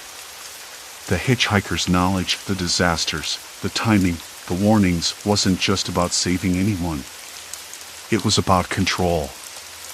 Control over me, over Alex, over the city. I tried calling Alex, fingers trembling as I punched in his number. Straight to voicemail. Again and again. No answer. No message. Just the cold, robotic beep. The storm's howl seemed to grow louder, filling the room. I walked to the window, pressing my forehead against the cold glass. Outside, the streets were slick and empty, the world holding its breath. I could still hear distant sirens, a reminder that the disasters had already begun, or were about to. The phone buzzed again. This time, a new message: you don't have to be their puppet. But you have to choose. Join us or stand aside. The words blurred on the screen. Join us? Who was us? The hitchhiker? Alex? The shadowy force pulling the strings? I swallowed down the panic boiling up inside me. I wasn't ready to be part of their game. But could I walk away? Could I even escape? My hands trembled as I locked the phone and shoved it into my pocket. The library's old wooden floor creaked beneath my feet as I moved toward the exit. I hesitated. Behind me, the dark stacks loomed like silent sentinels. Ahead, the storm was a wall I'd have to break through. I stepped outside. The cold rain hit me like shards of glass, soaking through my jacket and chilling me to the bone. The streetlights flickered, casting long, sickly shadows on the pavement. I pulled my collar up, eyes scanning the empty road. In the distance, a figure moved. Slow, deliberate. I froze. It wasn't quite human, or maybe it was too human. Something about the way they walked made my skin crawl. Then the figure stopped and looked up. The streetlight caught their face. It was the hitchhiker. They smiled. And that smile was no longer friendly. It was a promise, a warning, and a challenge. I took a shaky breath, heart pounding in my ears. The point of no return wasn't just a phrase anymore. It was my reality. I was in this, deep. And whatever game had started, it was only getting darker. I couldn't run. I couldn't hide. Not now. Not ever. The rain hammered down without mercy, turning the street into a slick mirror reflecting the broken street lamp's sickly glow. I gripped the collar of my jacket tighter, trying to steady the tremor that racked my hands.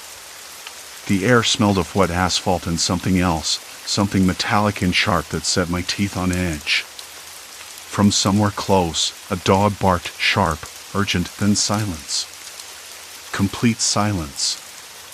The kind that presses in from all sides, swallowing every other sound.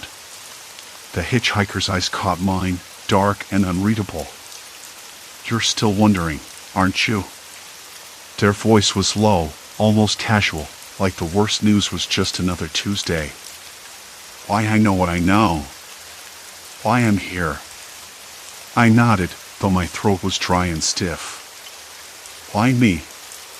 They took a slow step forward, water dripping from their soaked jacket. Because you're the only one who's listened. The only one who's close enough to act. Act? I echoed, my voice breaking. Why would I do any of this? Why would I? You don't have to do anything, they interrupted smoothly. But you will. You already are. A shiver ran down my spine, not from the cold but from the weight of those words.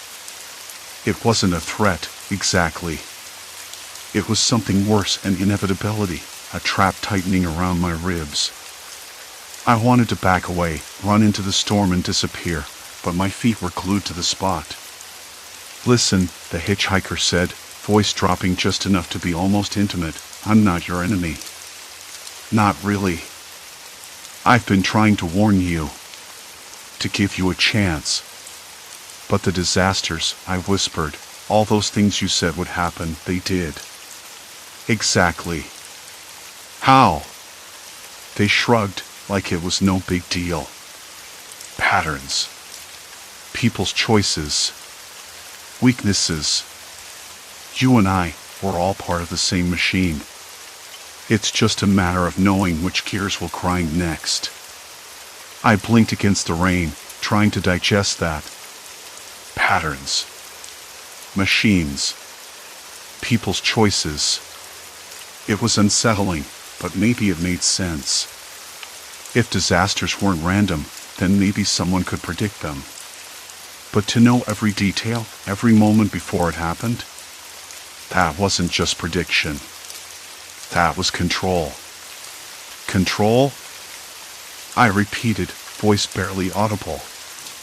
The hitchhiker smiled again, but now it was colder, more like a warning.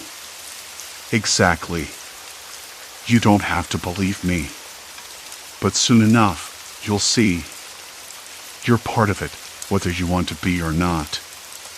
A sudden crack of thunder splintered the sky, and the street lamp flickered violently before going dark. We were swallowed by shadows, the rain louder now, hammering down like relentless fingers drumming on my skull. I swallowed past the lump in my throat and forced myself to speak. What do you want from me? They stepped closer, close enough that I could smell the damp earth and something faintly bitter, like old coffee, on their breath. I want you to understand. To choose. You can keep running or you can decide what happens next. But every second you waste doubting, the worse it gets. My mind spun. Had I really been doubting? Or was I just terrified? The hitchhiker's words felt like a puzzle piece clicking into place, but the picture was ugly and long. Why me? I said again, voice harsher this time. I'm nobody. Just a guy driving home, trying to get through the night. They laughed, but it wasn't light. It was hollow and dark, echoing off the wet buildings. Nobody? You'd be surprised how many nobodies end up shaping everything. I wanted to argue. To tell them I wasn't their puppet, that I wouldn't be part of whatever twisted plan they had. But the rain was cold, and my hand shook so badly I couldn't even light my cigarette. I hated that I wanted one. I hated that I needed something to steady me. So what now? I asked, voice cracking. Do you just keep telling me what's going to happen? Or do you want me to stop it? The hitchhiker's eyes gleamed. Stop it? Sometimes stopping one disaster means starting another. You can't untangle everything without breaking something. I looked away, the wet street reflecting the storm clouds like a dark mirror. I thought of the people who'd been hurt, the buildings that had crumbled, the chaos that had spilled into the streets. And yet, I couldn't shake the feeling that this was just the beginning. The real darkness was still ahead. You think I'm the one who causes these things, I said quietly. Is that it? You want me to believe I'm the villain? They shook their head. No. You're the key. The one who can decide which path we take. But you're scared, and that's the problem. I clenched my fists, nails biting into my palms. Maybe I am scared. Maybe I don't want to be the one who decides. But I'm not going to let you or anyone push me into it. For a moment, the rain softened to a drizzle, and the world felt unbearably still. Then the hitchhiker tilted their head, that unsettling smile curling whiter. Good. Fear is necessary.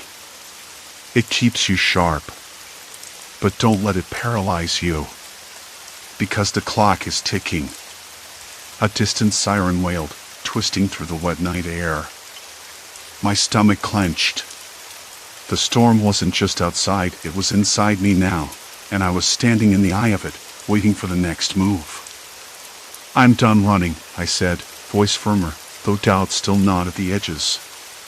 If this is a game, then let's see who really holds the cards. The hitchhiker's smile flickered, almost like respect. Finally. I was wondering when you'd say that. I took a shaky step forward, rain dripping off the edge of my jacket, cold seeping into my bones. The night wasn't over. Not by a long shot. And I had no idea how much darker it could get. The rain had stopped, but the night held onto its damp chill, seeping into the cracked window pane beside me. I kept turning over the night's conversation with the hitchhiker, their words like a slow drip, each one carving deeper grooves in my mind. Fear keeps you sharp. That smile, too wide, too knowing, still haunted the edges of my vision. It wasn't just a smile, it was a challenge, a promise, and a warning all rolled into one. I thought I had the upper hand, but I wasn't so sure anymore. The morning crept in gray and hesitant. I didn't sleep. Instead, I sat by the window, watching the damp streets glisten under the weak sunlight, the smell of wet asphalt mingling with brewing coffee from a nearby cafe. A newspaper slid under my door, headlines screaming about the tornado that had ripped through the outskirts of town. Just as the hitchhiker had predicted. I traced the words with a trembling finger, the ink rough against my skin, and wondered if I was the only one who saw the invisible puppet strings pulling the city's fate. I knew the hitchhiker wasn't supernatural. No ghosts, no curses. Just a person, a dangerous one, who had somehow tapped into the undercurrents of this town's fragile balance. Someone who saw disasters like a map, like a game. But why? And how? I tried calling the police, but my voice broke as I recounted everything. The predictions, the strange knowledge, the cryptic threats folded into offers of help. The officers exchanged looks that said I was chasing shadows. I wasn't surprised. Who would believe me? So, I did what felt natural. I started looking. Notes, news reports, social media chatter, anything that could confirm the hitchhiker's chilling accuracy. Each disaster was a thread that, when pulled, unraveled a pattern too deliberate to be coincidence. It wasn't luck. It was control. And control terrified me more than the disasters themselves. The next day, I found myself walking the streets, the texture of the cracked sidewalks rough under my worn shoes, the air thick with the scent of rain-soaked leaves. People bustled past, oblivious to the ticking clock the hitchhiker had warned me about. I saw them, the elderly woman with her groceries, the teenagers laughing by the corner store. Their lives were unwitting pieces in a puzzle I didn't want to solve but had to. I caught a glimpse of a flickering streetlight. It was broken, the bulb sputtering like a failing heartbeat. I stared at it longer than necessary, the unease settling in my chest. It was the same streetlight the hitchhiker mentioned, the one that would darken just before the blackout. I remembered their voice then, low and steady. You're part of this now, whether you want to be or not. That was the scariest part. Not the disasters. Not the knowledge. But the realization that inaction was complicity. Or maybe worse, the hitchhiker wanted me to act. To choose. To decide which domino fell next. I spent hours pacing that afternoon, the rough plaster of the walls scraping my fingertips as I leaned against them, trying to steady my thoughts. I tasted the bitterness of my own fear on my tongue, the sharp tang of adrenaline mixed with exhaustion. I could almost hear the distant echo of the hitchhiker's voice, whispering in the silence. It was then I understood. The hitchhiker wasn't just a messenger or a manipulator. They were a mirror, reflecting my own doubts, my own darkness. They forced me to see the cracks I tried to ignore. That evening, as twilight bled into night, I made a call. Not to the police. Not to anyone who might dismiss me. To the city's emergency coordinator. My voice was rough but steady, sharing what I knew, what I feared. The coordinator listened, skeptical but respectful enough to investigate. For the first time, I wasn't alone. Days passed with a strange kind of quiet tension. The city braced itself, eyes peeled for the next sign. And when the blackout came, silent, sudden, a shroud over the streets, I wasn't paralyzed. I was ready. I helped neighbors find flashlights, led families to safer spots, my hands steady despite the cold sweat on my back. That night, I saw the hitchhiker again. Or maybe, I imagined them. A shadow slipping past the streetlight, the faint scent of rain and something metallic lingering in the air. Their smile was gone, replaced by something unreadable. "Not bad," they said, voice low, almost approving. "You're learning." I didn't answer. Instead, I watched the city breathe under the dark, knowing I was part of its pulse now. The hitchhiker faded into the night, leaving behind a silence that was no longer waiting, it was watching. Weeks later, the town began to mend, but the fractures remained not just in buildings, but in trust, in certainty.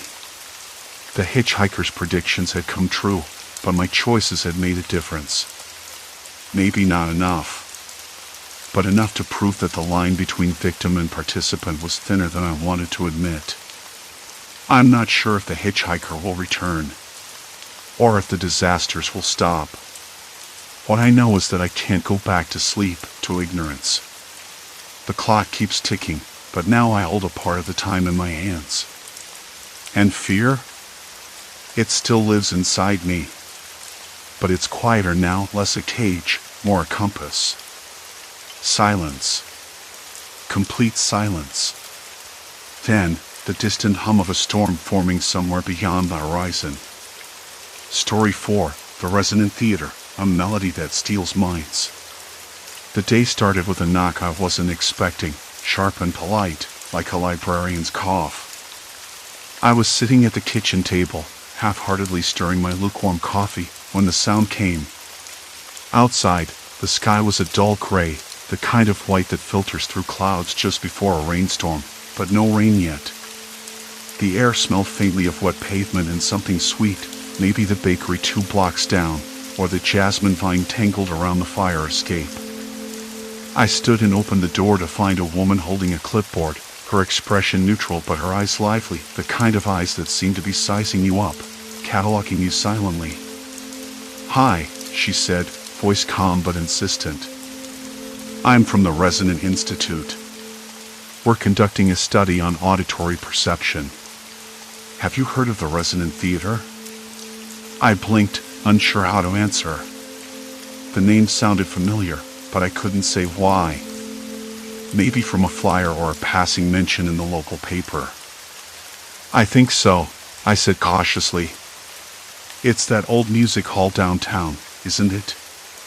"That's right," she said. "We're running some experimental sessions there. Volunteers listen to a new sound we've developed. It's supposed to have interesting neurological effects. We're looking for participants." I hesitated. I don't usually sign up for things like this. But there was something about the way she spoke, clinically yet oddly inviting, that made me nod before I'd fully thought it through. "Great," she smiled, handing me a form. "Here's some information. The sessions are short, about an hour. You'll listen through headphones in the main hall.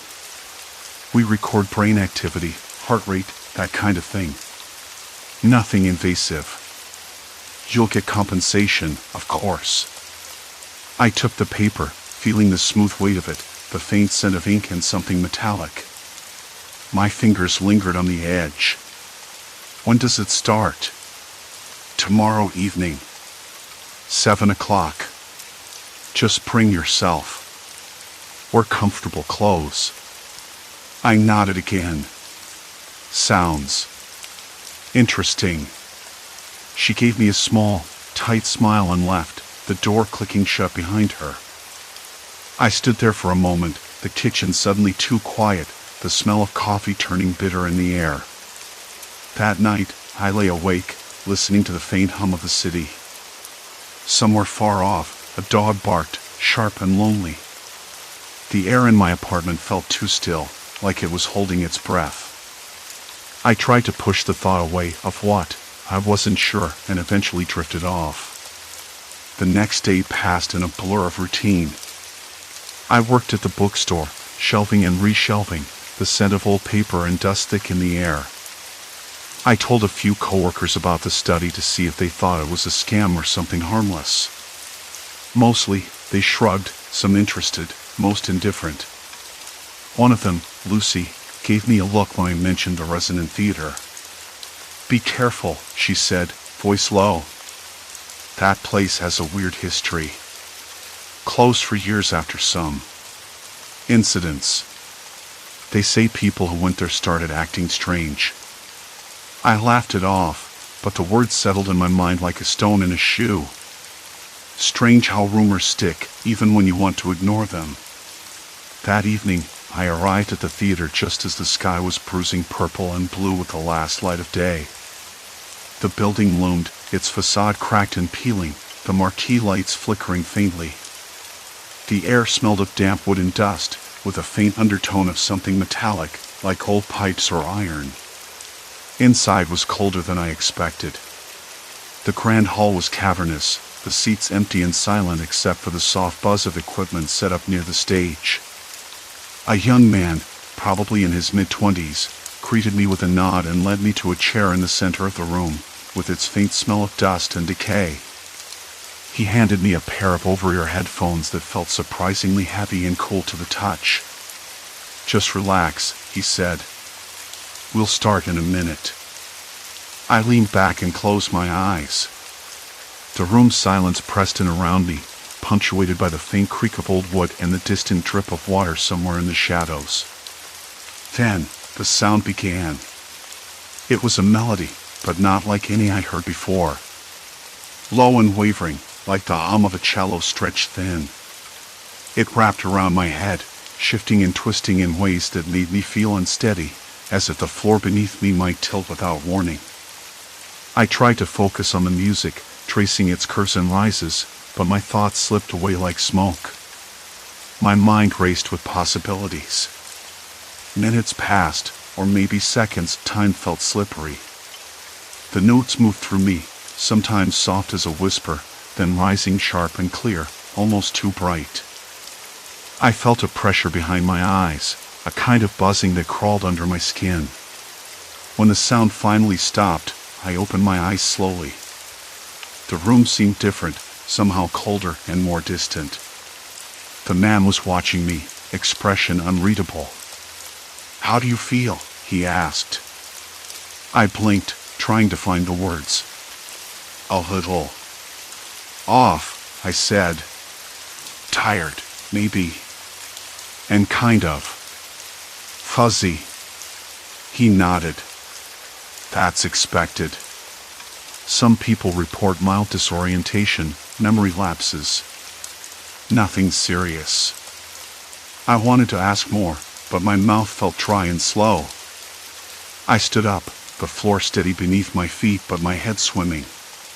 Outside, the night had deepened. The street lamps flickered, casting long shadows that stretched like fingers across the cracked pavement. Walking home, I noticed small things I hadn't before, the odd way a streetlight buzzed overhead, the smell of wet leaves mixed with gasoline, the distant wail of a siren fading into silence. I tried to replay the melody in my mind, but it slipped away, elusive and ungraspable. At home, I searched for the name of the study online, but nothing came up. No mention of the Resonant Institute, no record of the sessions. Just a few scattered forum posts about the theater's reopening and some vague speculation about experimental art projects. I shook my head, trying to clear the fog. Maybe I was just tired. Or maybe it was nothing. Yet, as I lay in bed, the silence felt heavier than before. My thoughts didn't settle. There was a hollowness, a missing piece I couldn't name. And somewhere, deep inside, a faint melody whispered, one I couldn't quite remember. The morning came quiet, but not peaceful. I couldn't shake the feeling that something was off, not just about the sound that seemed to vibrate in my bones, but about myself. Bits of my day yesterday felt fractured. Conversations I couldn't quite piece together, faces I should remember but didn't. It was subtle, like the difference between a familiar smell and a forgotten dream. I forced myself out of bed, the cold floor biting at my bare feet. The kitchen smelled faintly of stale coffee and something metallic, maybe the leaky faucet I'd meant to fix for weeks. I flicked on the radio, hoping for static or something mundane to anchor me. Instead, a dull hum filled the room, quiet but persistent. I turned it off. On a whim, I pulled my phone out and opened the Notes app. The only entry was a single, incomplete phrase, "Do not trust the melody." I didn't remember typing it. The words felt urgent, like a warning I'd left for myself, but I had no recollection of when or why. I decided to reach out to someone who might help. I needed answers before the fragments slipped further away. My fingers hovered over the contacts list. I chose Sarah, the only person I trusted to listen without judgment. She'd been there when I signed up for the study, skeptical but supportive. Her voicemail picked up on the third ring. I left a short message, my voice uneven, lacking its usual confidence. "Sarah, it's me. I need to talk.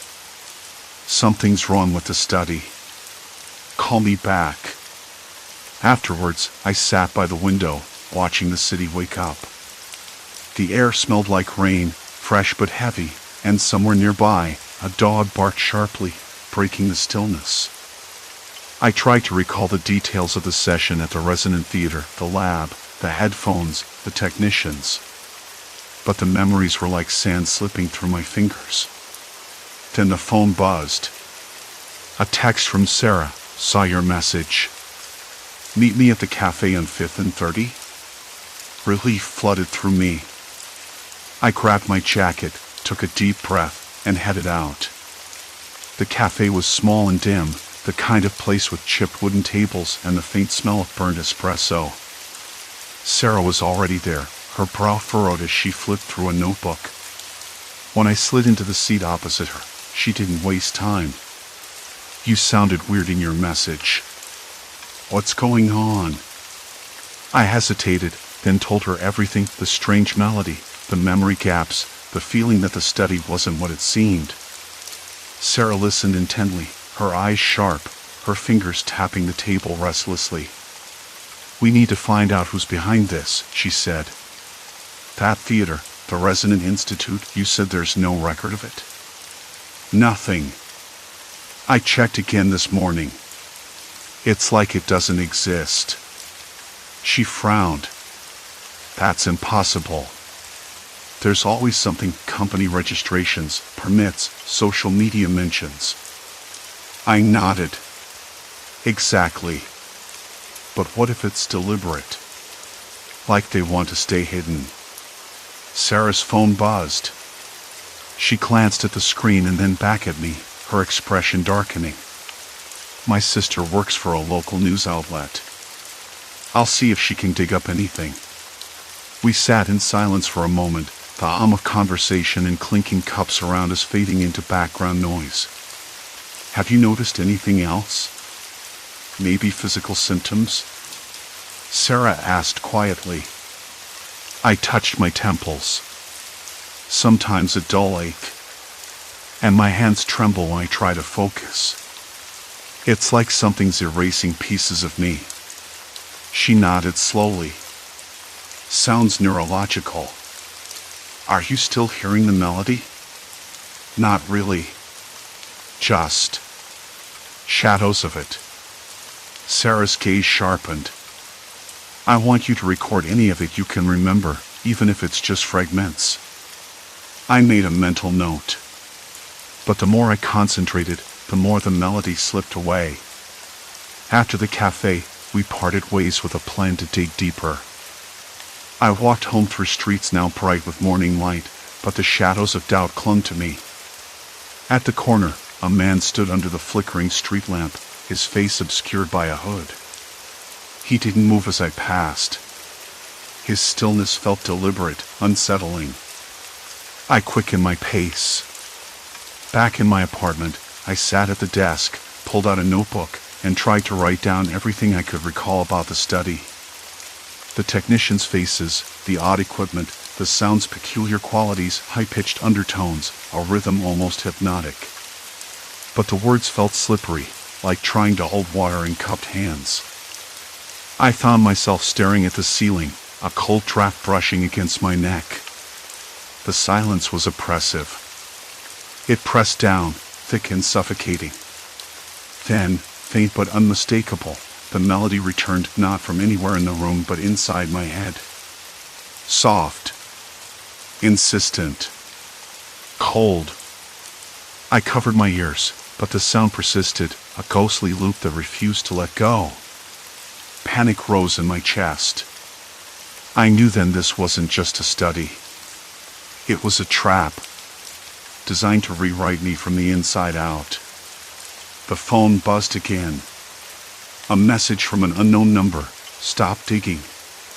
You don't want to disappear. I stared at the screen, hands trembling uncontrollably this time. My breath hitched. The walls seemed to close in. Someone was watching. And they wanted me to vanish. I couldn't tell if it was paranoia or reality anymore. My reflection in the window looked back at me, a stranger's face, eyes wide with fear. I locked the door behind me, double-checked the windows, and sat back down. The melody played on. No more running. I had to find out who was behind this before the music erased me completely. But with every note, the line between myself and the silence thinned dangerously. I wasn't sure how much longer I had left. The phone buzzed again. The words hit me like a cold wave. No turning back. I swallowed hard, the lump in my throat growing heavier. The melody, the relentless, insidious melody, was still playing, but now it felt like a countdown. I pressed my palms against my temples, trying to block it out. The sound wasn't just in the room anymore. It was inside me, burrowing deeper than I thought possible. I could almost taste it, metallic, like pennies left too long under a heat lamp. It coated the back of my throat, thick and clinging. I shook my head, trying to clear it, but the taste lingered. Time to face this head on. I couldn't run. Not anymore. I pulled my laptop toward me, fingers fumbling over the keys. I sifted through the files I'd downloaded from the Resonant theater system before I left. There were layers of encrypted data, but I cracked a few. Mostly audio samples, frequency charts, and what looked like medical notes. A lot of jargon I didn't fully understand, but certain phrases stabbed through: neurological modulation, cognitive suppression, identity erasure. I reread that last one twice. Identity erasure. Like I was being erased right now. I scrolled down to a long PDF labeled Project Harmonia Preliminary Report. The document was dense, clinical, but a single paragraph froze me. The experimental application of targeted sonic frequencies induces a gradual breakdown of neural pathways associated with memory retention and self-perception. Subjects exposed to the harmonious sequence will experience incremental loss of autobiographical memory, leading to full cognitive dissociation within 72 hours. The process is irreversible. 72 hours. I had less than 3 days before they finished rewriting me. The melody wasn't just a sound, it was a tool. A neurological eraser in disguise. I slammed the laptop shut. My hands shook so badly I had to grip the edge of the table to steady myself. I looked around the room, the shadows suddenly feeling hostile. The faint hum of the heater was the only other noise, but it sounded distant, as if muffled by a thick wall. I could still hear the melody in my head, looping endlessly like a cruel mantra. It wasn't just a sound anymore, it was an invasion. A slow invasion. I needed help. Someone who could understand what was happening. I thought back to Dr. Larkin, the lead scientist on the project. He'd seemed cautious, even uneasy the last time I saw him. Maybe he wasn't part of the conspiracy. Maybe he was a way out. I dialed his number with trembling fingers.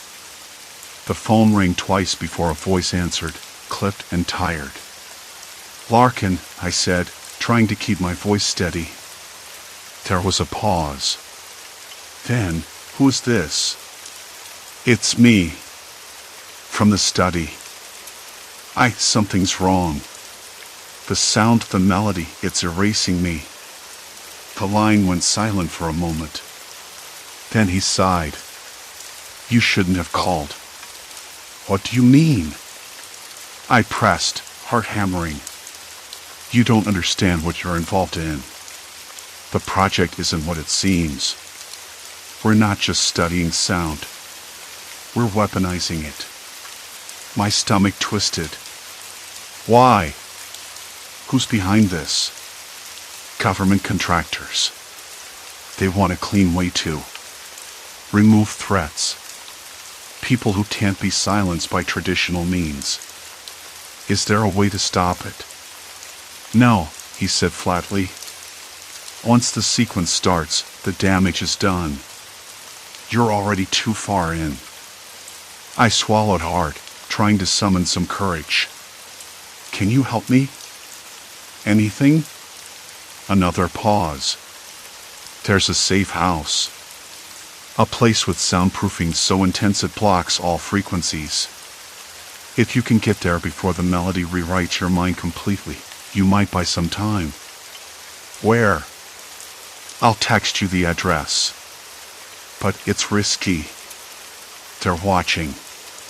You can't trust anyone." The call ended before I could say anything else. My fingers hovered over the phone, breath shallow. The melody surged inside my skull, louder now, almost mocking. I looked at my reflection in the window again. The face staring back was less mine than before, features blurring at the edges like wet ink. The eyes, though wide, desperate, were still me. For now. I grabbed my coat, heart hammering against my ribs. Outside, the night was damp, the smell of rain and exhaust filling the cold air. The city felt different now, hostile, as if every shadow had a watcher. I pulled the collar tighter, trying to block out the cold or maybe the sound. I couldn't go back to my apartment. It was already compromised. The safe house was my only chance. As I locked the door behind me, a sudden thought struck me. What if the melody had already begun to erase parts of me I couldn't remember losing? Maybe I was already halfway gone, and that stranger in the window was the ghost of the person I used to be. I stepped into the night, the distant wail of a siren cutting through the fog. The melody followed in my mind, relentless. No escape. No pause. Only forward. And somewhere deep inside, a small, stubborn part of me refused to disappear. That flicker of defiance pulsed stronger than the haunting tune. I clenched my fists, grounding myself in the present, determined to reclaim the fragments slipping away. The night stretched before me, uncertain, but still mine to navigate. The alley was narrower than I remembered, walls closing in with peeling paint and cracked bricks. A stray cat darted past, its eyes glinting like shards of glass, unbothered by the shadows that clung to me. I breathed in the damp air, sharp with the scent of rain yet to fall. Somewhere nearby, a clock chimed midnight, each toll a reminder of the time I'd lost and the time I still had left. Ahead, a figure emerged from the haze. Tall, with a jacket pulled tight against the chill, the silhouette hesitated before stepping into the dim glow of a street lamp. It was Mara. Her eyes caught mine, flickering with that same mix of wariness and something softer, hope, maybe? Or was it just another layer of armor? "I thought you wouldn't come," she said, voice low but steady. "I thought I wouldn't either," I admitted, the words tasting like ash. "But here we are." She glanced around, wary of the night's unseen eyes. You still carrying that weight? I nodded, feeling the familiar ache press down like a stone in my chest. Every step. But maybe it's not just a burden anymore. Mara took a cautious step closer, her breath visible in the cold. Maybe it's the spark. Before I could answer, another figure appeared, this one younger, with restless energy in his stride. Jonah. Always the wild card, the one who refused to settle for easy answers. He grinned, the kind of grin that masked 1,000 questions. Looks like the night's gathering its ghosts, he said, voice cracking through the silence. I met his gaze, steady now, the flicker inside me growing into a steady flame. I don't just want to dance. I want to lead. Jonah's grin faded as he scanned the street, pulling his jacket tighter around his thin frame. So, what now? We stand here like statues until the cops show up or the melody drags someone else under. His voice was sharp, but there was a tremor beneath it. I caught it, because I had that same tremor, like a low hum vibrating beneath my skin, the kind that never quite stops. Mara's breath clouded in the air between us. We can't wait. Not anymore. You heard what I found in the archives. They're using that sound to wipe people clean, erase them like they were never here. I looked past her, toward the theater's skeletal outline, shadows pooling beneath its windows. The Resonant theater had become a ghost in more ways than one. I swallowed hard, the bitter taste of fear and something else curling in my throat. The melody wasn't just a sound, it was an eraser, a thief of selves. And I was a marked target. I don't know how much time I have left before it gets me too, I admitted, voice rough like gravel. But there has to be a way to stop it. To reverse it. Even as I said it, I knew the words felt hollow. Reversing an erasure was like trying to catch smoke with your bare hands.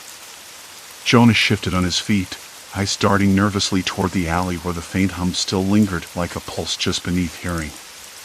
You think those people in the study knew about the melody's real purpose? Or were they just guinea pigs like us?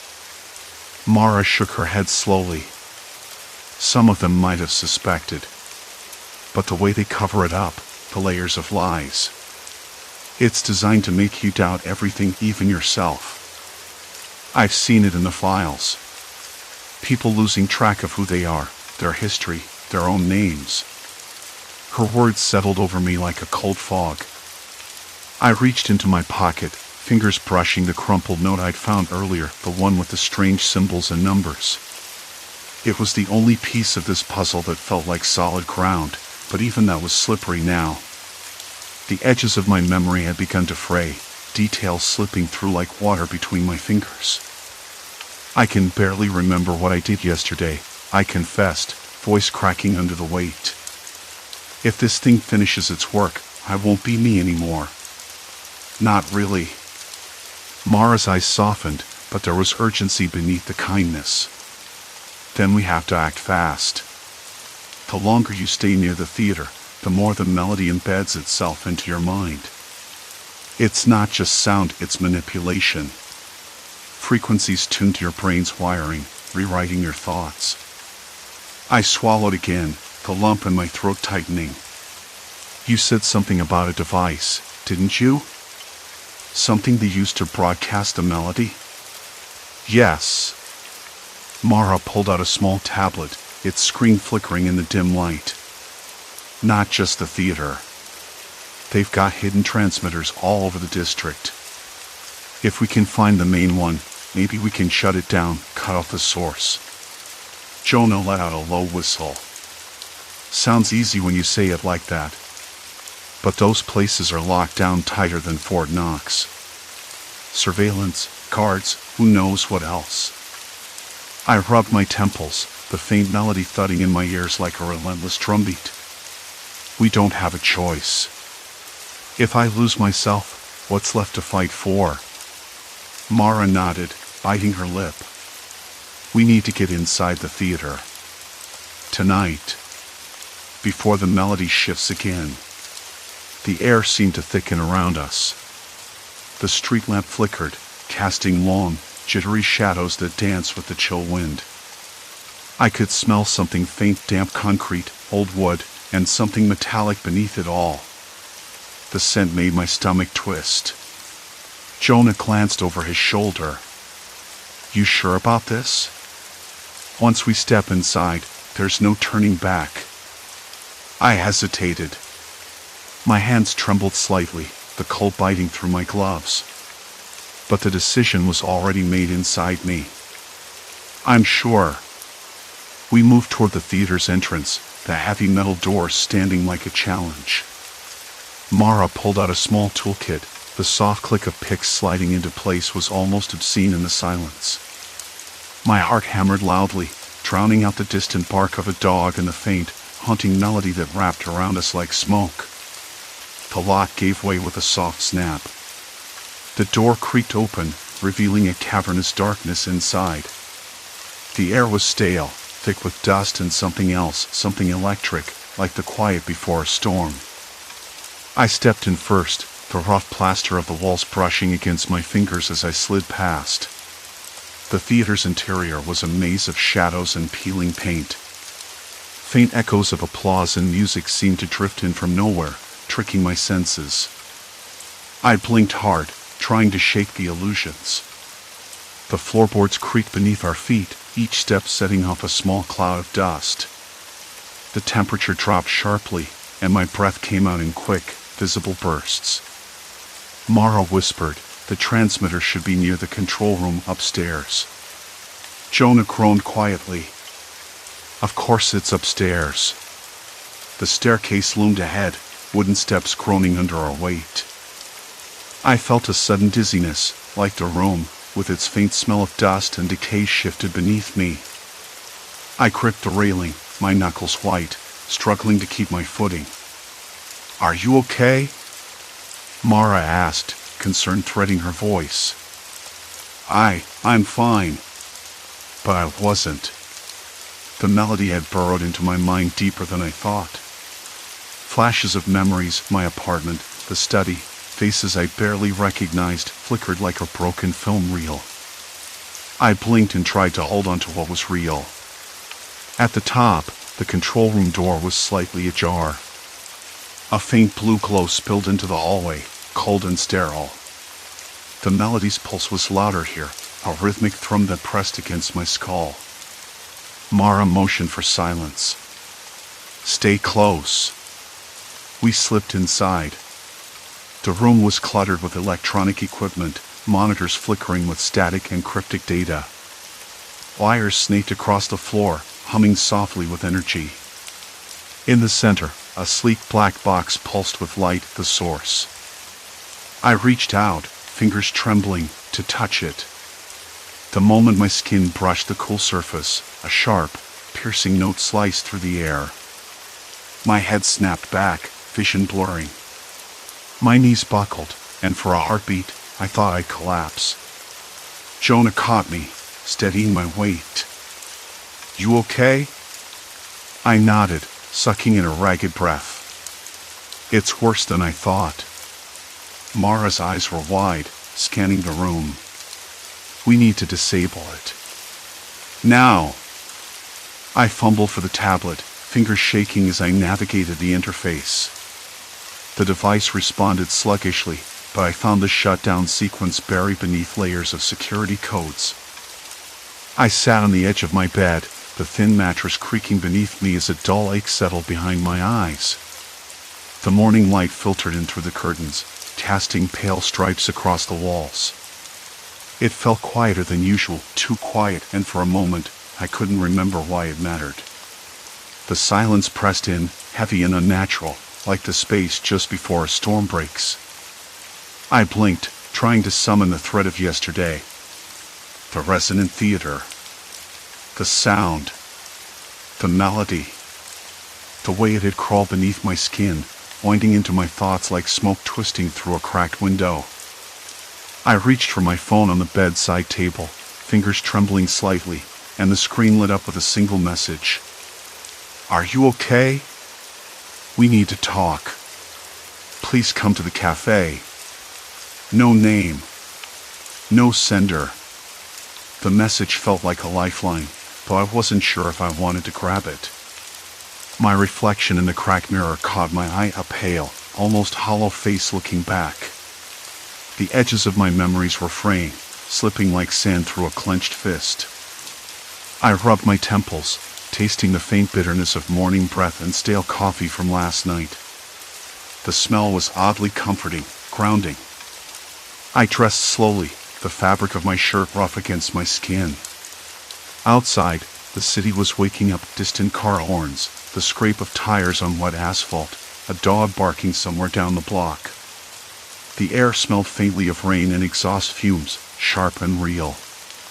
My hand shook just enough to make me notice. The cafe was a few blocks away, the kind of place with chipped paint on the doorframe and the faint hum of a jazz record playing somewhere inside. The bell chimed as I stepped in, warm air thick with the scent of roasted beans and cinnamon. At a corner table sat Maya, her eyes sharp and tired, lips pressed into a thin line. "You look worse than the last time I saw you," she said without a greeting. The words were blunt but not unkind. I sank into the chair opposite her, the chair's legs scraping softly against the wooden floor. "I'm losing it," I admitted, voice rough. "I can barely hold on to anything these days. Names, places, even what I'm supposed to be doing. It's like the sound. It's stealing pieces of me." Maya nodded slowly, folding her hands on the table. "I found something. Something about the Resonant theater study. It wasn't just an experiment or art. It was a neurological test, weaponized sound frequencies designed to erase identity, bit by bit." I swallowed hard. "How do you know?" She pulled a crumpled printout from her bag, sliding it across the table. The paper was a patchwork of official documents, emails, and a few blurred photographs of the theater's back rooms. One email, marked confidential, mentioned targeted sonic modulation and covert application. The words made my stomach twist. They're erasing people. Not physically, but who they are, their memories, their sense of self. Like a digital wipe, but in the brain. Her voice dropped to a whisper. And we were their test subjects. The thought was suffocating. I stared down at my hands, tracing the faint scars on my knuckles, the only proof I was still me. But if the melody played again, would I even recognize the skin? "Why?" I asked, barely able to get the words out. "Who would do this?" Maya shook her head. "Power. Control. Erasing inconvenient identities. It's political, corporate, probably both. I don't have all the answers, but I do know this: they're counting on us forgetting. Counting on us disappearing without a trace." The cafe faded around me, the chatter and clinking cups muffling into a low drone.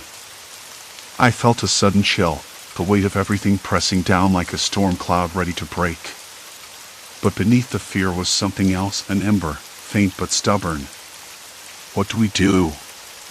Maya's eyes met mine, steady and fierce. "We expose them. But first, we need proof, something that can't be ignored. I have a contact who might help, but we can't trust anyone yet. Not until we're sure they don't want us erased." Leaving the cafe felt like stepping into a fog. The streets were less familiar now, the faces of passers-by blurred and indistinct. I caught snippets of conversation, laughter, arguments, the scrape of shoes on pavement, but none of it anchored me. I was drifting. Back in my apartment, I pulled out the recorder I'd hidden after the last session at the theater. The device was small, almost unnoticeable, but it held hours of those haunting melodies. I pressed play, the sound filling the room like a pulse. My chest tightened, muscles tensing involuntarily. The melody was seductive and cruel, beautiful but poisonous. I thought about the people who had been here before me. Volunteers like me, caught in a web of sound and silence. Their lives unraveling quietly, identities bleeding away until there was nothing left. The thought made me shudder. But I wasn't ready to disappear. I sat at my desk, fingers poised over the keyboard, the words forming slowly at first, then faster. Emails to journalists, messages to advocacy groups, posts on forums where the truth might find a foothold. I poured out everything, the emails Maya had found, my experiences, the theory about the sonic frequencies. If I was going to lose myself, I would at least drag the truth into the light. Night came, and with it, the weight of exhaustion wrapped around my shoulders like a damp blanket. I lay back on the bed, the hum of the city a distant heartbeat through the window. My thoughts scattered, but one thing was clear: I couldn't run anymore. Not from them. Not from myself. Memory was fragile, but so was hope. Days later, Maya and I met again, this time with a small group of people who had begun to piece the puzzle together: scientists, activists, former volunteers. The Resonant theater's facade was cracking. News outlets started calling. The story grew, slow but steady, like a rising tide. In that moment, I realized what I had forgotten: community. Resistance. The stubborn refusal to fade quietly. I didn't know how much time I had left before the melody claimed me entirely. But it didn't matter. I was still here. Still fighting. Still me. And that had to be enough. Later, as I closed my eyes, the sound came again, not from the recording, but from somewhere deep inside, a faint echo of the melody's last note. It wasn't the same. This one was softer, almost like a sigh. I breathed in, cold air filling my lungs. I breathed out, steady and sure. I was still here. I was still myself. For now. Story 5, Shifting Stops, a bus ride through altered reality. The first time I noticed something was off, I was staring out the grimy window of the Greyhound bus as it rolled past a dilapidated gas station just outside Albuquerque. It wasn't the usual kind of strange. No flickering neon signs or broken pumps, just the way the place felt, like a photograph blurred at the edges. The gas station had a name I thought I recognized but couldn't quite place, like a song you almost remember but not quite. I blinked, and when I looked again, the sign had changed. Not dramatically, just subtly. The font was different, the letters spaced out unevenly. It shouldn't have mattered, but it did. I rubbed my eyes, pressed my fingers to the glass.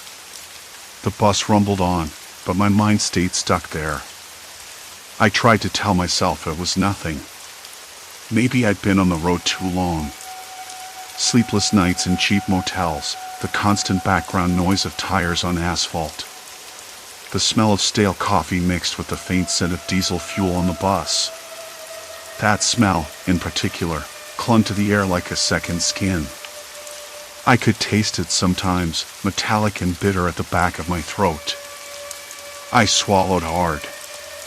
My name's Elliot, by the way.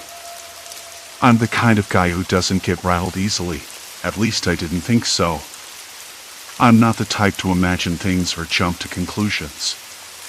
But traveling cross-country by bus, month after month, has a way of squeezing your mind into weird shapes. I was heading east, from San Francisco to New York, taking my time, seeing the country in pieces.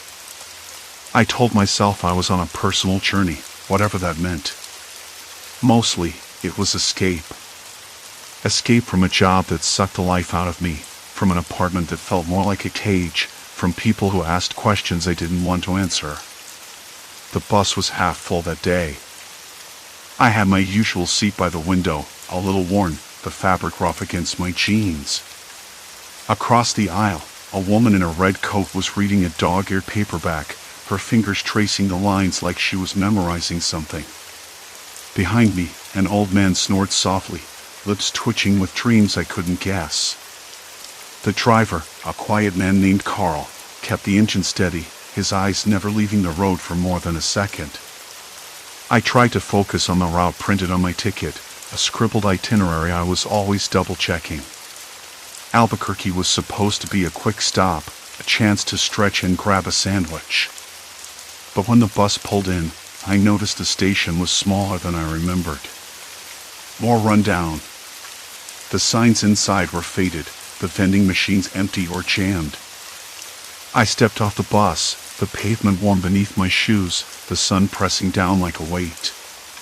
Something was wrong, but I couldn't put my finger on it. I walked past a bench where a man sat hunched over a battered briefcase, his face shadowed under a threadbare hat. He looked up as I passed, eyes sharp and too bright for the dim light. There was a flicker of recognition in his gaze, like he knew me or maybe he thought he did. I shook my head and moved on. In the small convenience store nearby, the clerk was a young woman with tired eyes and a tight smile. I asked for a bottle of water and a granola bar. She rang me up without a word, her fingers tapping nervously on the counter. The fluorescent lights flickered overhead, casting uneven shadows that made the aisles seem narrower than they should be. I caught a glimpse of myself in the glass beside the register, a pale face with unshaven stubble and eyes too alert, too tired. I looked away quickly. The reflection felt wrong, distorted somehow, like a funhouse mirror that didn't quite match. Back on the bus, I settled into my seat with the water and granola, the plastic wrapper crinkling between my fingers. The bus started to move again, the engine's hum a constant companion. I stared at the passing landscape, trying to shake the unease that had settled in my chest. Then, a voice. "Hey," the woman in the red coat said softly, leaning over the aisle. "Did you notice the sign back there? The gas station?" I blinked. "Yeah, I thought it looked different." She nodded, eyes narrowing. I thought I was imagining it, but it definitely wasn't the same. Her voice was low, almost conspiratorial. For a moment, I thought I'd found someone else who saw it. But then she looked away, pulling her coat tighter around her shoulders. "I guess it's just this trip," she said, almost to herself. "Things start to feel off." I wanted to ask her more, but the bus jolted sharply as we hit a rough patch of road. The moment passed. The hours stretched on, the sun dipping lower, painting the sky with streaks of orange and pink. The bus rolled into a small town, the kind with a single blinking traffic light and cracked sidewalks. I pressed my face to the window, watching as a dog barked at a passing car, its fur matted and dusty. That's when I realized the landmarks weren't matching up. I'd studied the map before I left, memorized the towns and rest stops. But in this town, there was a diner with a faded sign I didn't recognize. The street names I saw scribbled on street corners didn't exist on my map. I could swear I passed through this stretch yesterday, or was it 2 days ago? My head spun with the thought. I shook it off, telling myself I'd taken a wrong turn somewhere. But the feeling lingered, like a dull ache behind my eyes. Later, as the bus pulled into another rest stop, I noticed the same 3 passengers waiting on the platform. That struck me as odd. Surely they couldn't be on the same schedule. The woman in the red coat was among them, standing close to a man in a blue jacket who hadn't spoken a word to anyone since we boarded. The third, a young guy with a baseball cap, stared at his phone with a grim expression. I didn't want to draw attention, so I kept my distance. Still, I felt their eyes on me, or maybe I imagined that too. Back inside, the bus was dim, the overhead lights buzzing faintly. I leaned my head against the window, the glass cool against my temple. The road stretched out endlessly, a ribbon of asphalt cutting through fields that looked more like patches of dull fabric than real places. I traced the cracks in the window frame with my finger, counting the splinters of chipped paint. Something was wrong.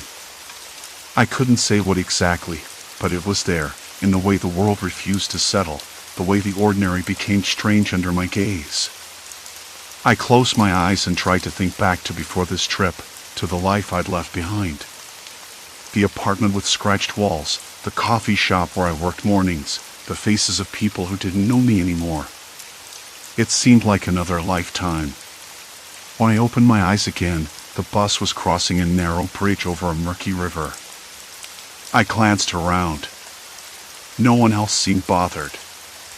I wanted to ask Carl, the driver, if he'd noticed anything unusual, but there was no way to interrupt him safely. Besides, he looked focused, his jaw set tight. Instead, I pulled out my phone, hoping for a signal. Nothing but a stubborn, spinning wheel. No messages, no calls. I tapped the screen, frustration bubbling quietly. Was I losing touch? Or was something else happening, something no one else could see? The bus rumbled on, swallowing miles and minutes, while I sat frozen, caught between certainty and doubt. I didn't know it yet, but that moment right there, on that cracked window seat, was the first thread of a knot I wasn't sure I could unravel. The river slipped beneath us, dark and sluggish, its surface broken only by the faintest ripple of wind. The bus hummed low, tires gripping the asphalt with a constant, dull rhythm. I pressed my forehead harder against the cold glass, trying to steady the swirl of thoughts racing through my mind. The memory of those eyes, watching me, refused to fade. But who were they? Why had no one else noticed? I blinked, hoping to erase the image, but it lingered, as stubborn as the ache in my jaw from biting my lip too hard. The overhead lights flickered again, a brief stutter that made the shadows in the aisle twitch. I looked up. A woman near the front was talking softly to a man beside her, but their words were lost beneath the bus's mechanical sighs. Their faces were familiar, oddly so, but I couldn't place their names. I tried to focus on the route outside, but the countryside seemed wrong. The trees too sparse, like someone had pruned them into unnatural shapes.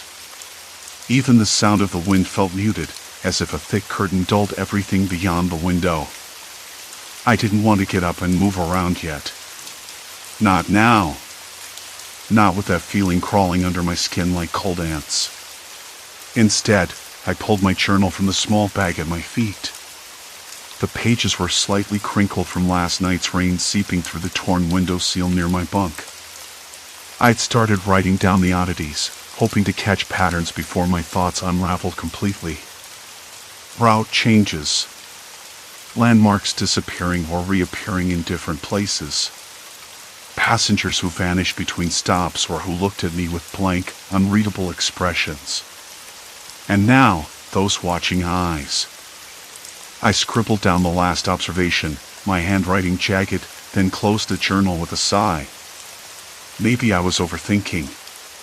Maybe the months on the road were grinding me down more than I admitted. But no, this was different. It was like the bus was caught in some loop, a carefully controlled loop I couldn't escape from. Or worse, that no one else on this bus even realized was happening. A cough jarred me upright. The man across the aisle gave me a quick, assessing glance before turning his gaze out the window again. He was a regular, I thought, a man in his late 40s with salt and pepper hair and a tired suit jacket. I'd noticed him before, but only in passing. Now, something about the way he watched the road made my skin prickle. Like he knew, or was waiting. I closed my journal again, sliding it into my bag. Better not to draw attention. But curiosity had wrapped its claws around me, twisting tighter. The bus slowed to a stop at a tiny, almost forgotten town. The sign read Merrow Creek, though the paint was peeling and half the letters were missing. A few passengers shuffled off, their footsteps hollow on the cracked concrete. The air smelled of damp earth and something metallic, faint but sharp. I stepped out, letting the cool night air wash over me, damp against my skin. This was the moment when I should have felt relief, fresh air, open space. Instead, the silence pressed in, thick and expectant. The streetlights flickered overhead, casting long, irregular shadows that made the buildings seem to lean in closer. I walked toward the small diner across the street, the bell above the door jingling a hollow welcome as I entered. Inside, a few patrons nursed coffee cups, their faces blurred in the dim light. The walls were lined with faded photographs, landscapes, old family portraits. One picture caught my eye, a group of people standing outside a bus, smiling stiffly. I recognized the bus immediately. Our bus. But the faces were strangers. People I'd never seen. How could that be? I ordered black coffee and took a seat by the window, watching the street. The waitress, a woman with tired eyes and a forced smile, refilled my cup without a word. I wanted to ask questions, but the words stuck in my throat. Back on the bus, the night deepened. I sat near the back, pretending to read, but my eyes kept darting to the windows. The landscape beyond was wrong again, roads looping where they shouldn't, trees doubling back on themselves like a bad painting. And still, the same faces. The same empty stares. I tried talking to the man in the suit, the one who'd caught me watching him earlier. I asked about the route, about the towns we pass. He answered vaguely, his voice low, too calm. It's all standard, he said. Nothing unusual. But the way he said it, it was like a warning. I wanted to push further, but even as I opened my mouth, the words felt useless. The bus shifted, the engine growling as we pulled away from Merrill Creek. The lights flickered again, and for a moment, I thought I saw the woman from the front of the bus watching me, her eyes unreadable. I blinked. She was gone. Sleep came in fits, haunted by dreams of endless highways curling back on themselves, faces melting into one another, the quiet hum of a bus engine that never stopped. When morning light filtered through the curtains, gray and diffused, I felt a flicker of resolve. I couldn't ignore it anymore. Something was wrong, and I had to find out what. I started by marking every stop on my map, cross-referencing with my journal. Patterns emerged, routes repeating, towns that vanished between days, passengers who switched seats or disappeared entirely. The bus driver rarely spoke, and when he did, his words were clipped, almost rehearsed. One passenger, an older woman who'd barely said a word before, approached me quietly during a rest stop. Her voice was soft, almost conspiratorial. You notice it too, don't you? She asked. Her eyes searched mine, anxious. I nodded, unsure. Yes. Something's not right. She glanced around, then lowered her voice. We're not just traveling. We're contained. Controlled. It's why no one else sees it. They can't. Her fingers trembled as she clutched a worn leather bag. I wanted to ask more, but a sudden noise, a sharp bark, a distant engine, snapped us apart. Rain whispered secrets against the cracked pavement as the sun dipped below the horizon, casting long shadows over the abandoned town. She melted back into the crowd, leaving me with more questions than answers. Back on the bus, I found the man in the suit again. This time, he didn't avoid my gaze. I know how that sounds. You're poking at things best left alone, he said quietly. It won't end well. I swallowed hard, but I couldn't stop. Not now. The bus rolled forward, the horizon smeared with dawn's pale light. Somewhere out there, the truth waited, tangled in the endless road ahead. And I was running out of time. The bark had faded, swallowed by the cold evening air, but the tension it left behind lingered, thick and unshakable. The woman's eyes, wide and urgent, stayed locked on mine for a moment longer before she stepped back, slipping silently into the crowd of passengers milling around the rest stop. I wanted to call out to her, to demand answers, but the words died in my throat. Instead, I sat back down on the cracked concrete bench, the rough surface digging into my palms, and tried to make sense of what she had just told me. Contained. Controlled. I chewed the inside of my cheek. The idea felt absurd, yet every strange detail I'd noticed over these past weeks whispered the same thing. The routes looping back on themselves. The towns that blinked in and out of existence. The passengers who seemed to vanish or morph into different versions of themselves. And the driver, always watching, always silent except for those rare clipped words that felt like fragments of a script. I glanced at my map spread out on my lap, the lines and scribbles tangled like a web I couldn't escape. Each stop I'd marked felt more like a cage. My hands trembled slightly as I traced a route with my finger, trying to find an exit.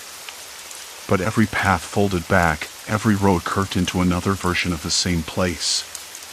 The bus was a loop. A loop I was trapped in.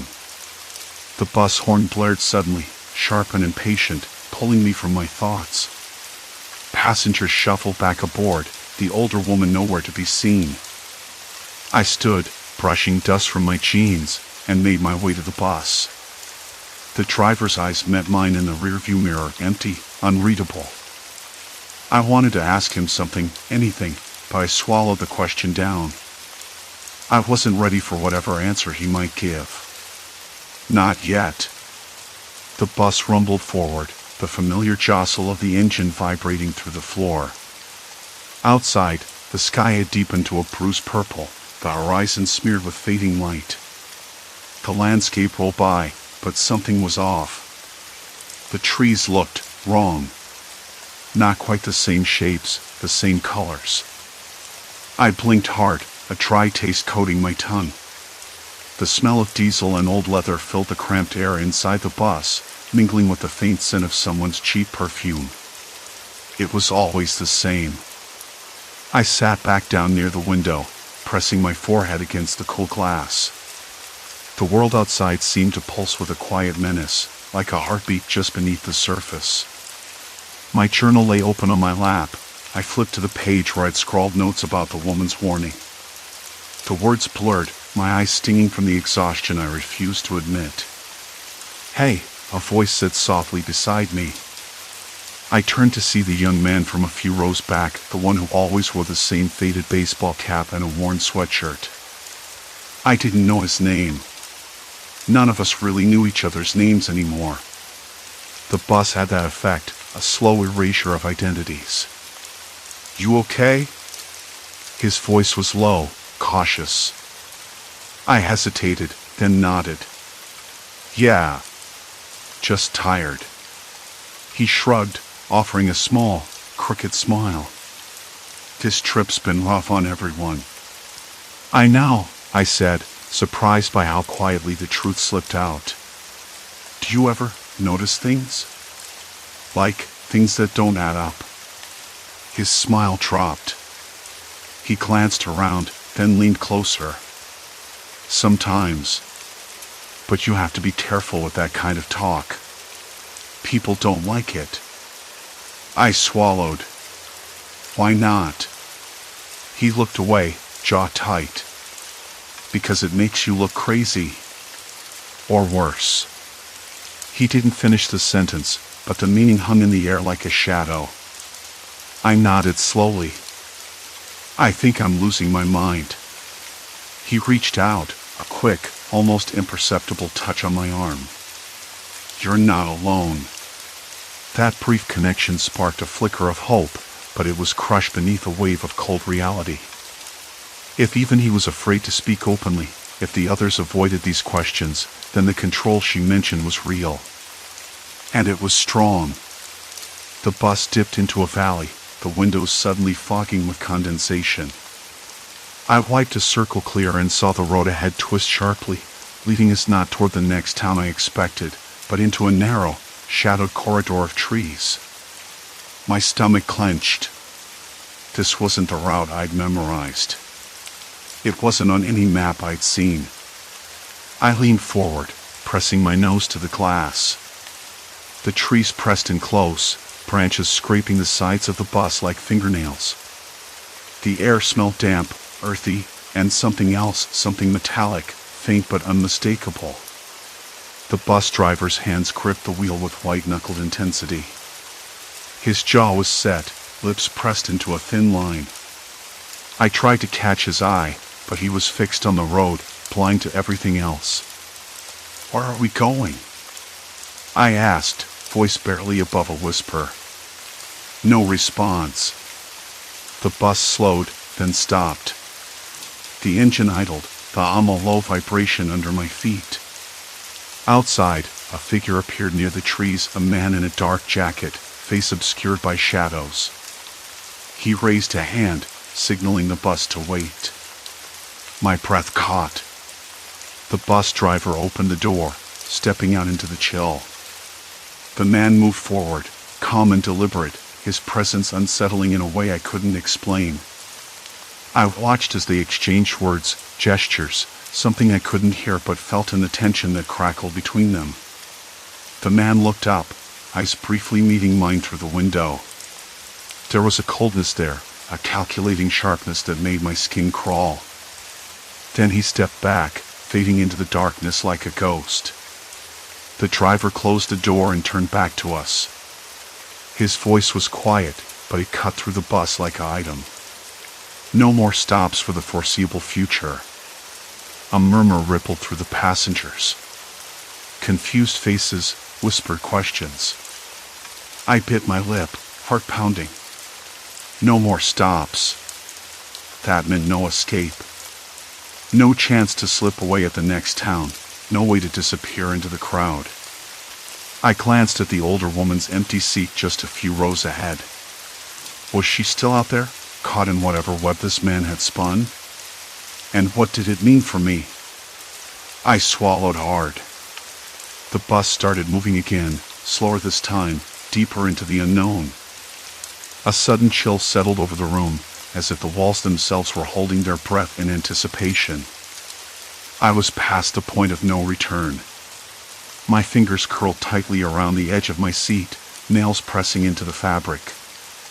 The air inside the bus felt heavier, thicker, like it was closing in on me. I could hear the faint hum of voices, low and tense, but no one dared speak openly now. Everyone was holding their breath. I pulled my journal closer, flipping to the last page. The words I'd written stared back at me, a messy scrawl of doubt and fear. But beneath it all was a single, desperate truth. I had to find out who was controlling this. If I didn't, I'd be trapped here forever, a passenger on a bus that went nowhere. The bus rounded a bend, the headlights cutting through the growing darkness. Up ahead, a cluster of buildings flickered in the distance, not on any map, not in any journal. A place that didn't exist. And yet, it was real. I pressed my palm to the window, the glass cold and unforgiving. If this was the reality I was trapped in, I had to break free.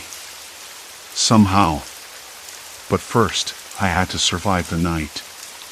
The bus hummed forward, its engine a low drone that seemed to swallow the night. The windows were dark mirrors now, reflecting the faces of passengers who sat frozen in their own worlds, or maybe just pretending to be. I couldn't tell if I was more terrified or exhausted. The driver's words, "No more stops for the foreseeable future," echoed in my mind like a cold command, the kind you obey without thinking. No more stops. No exits.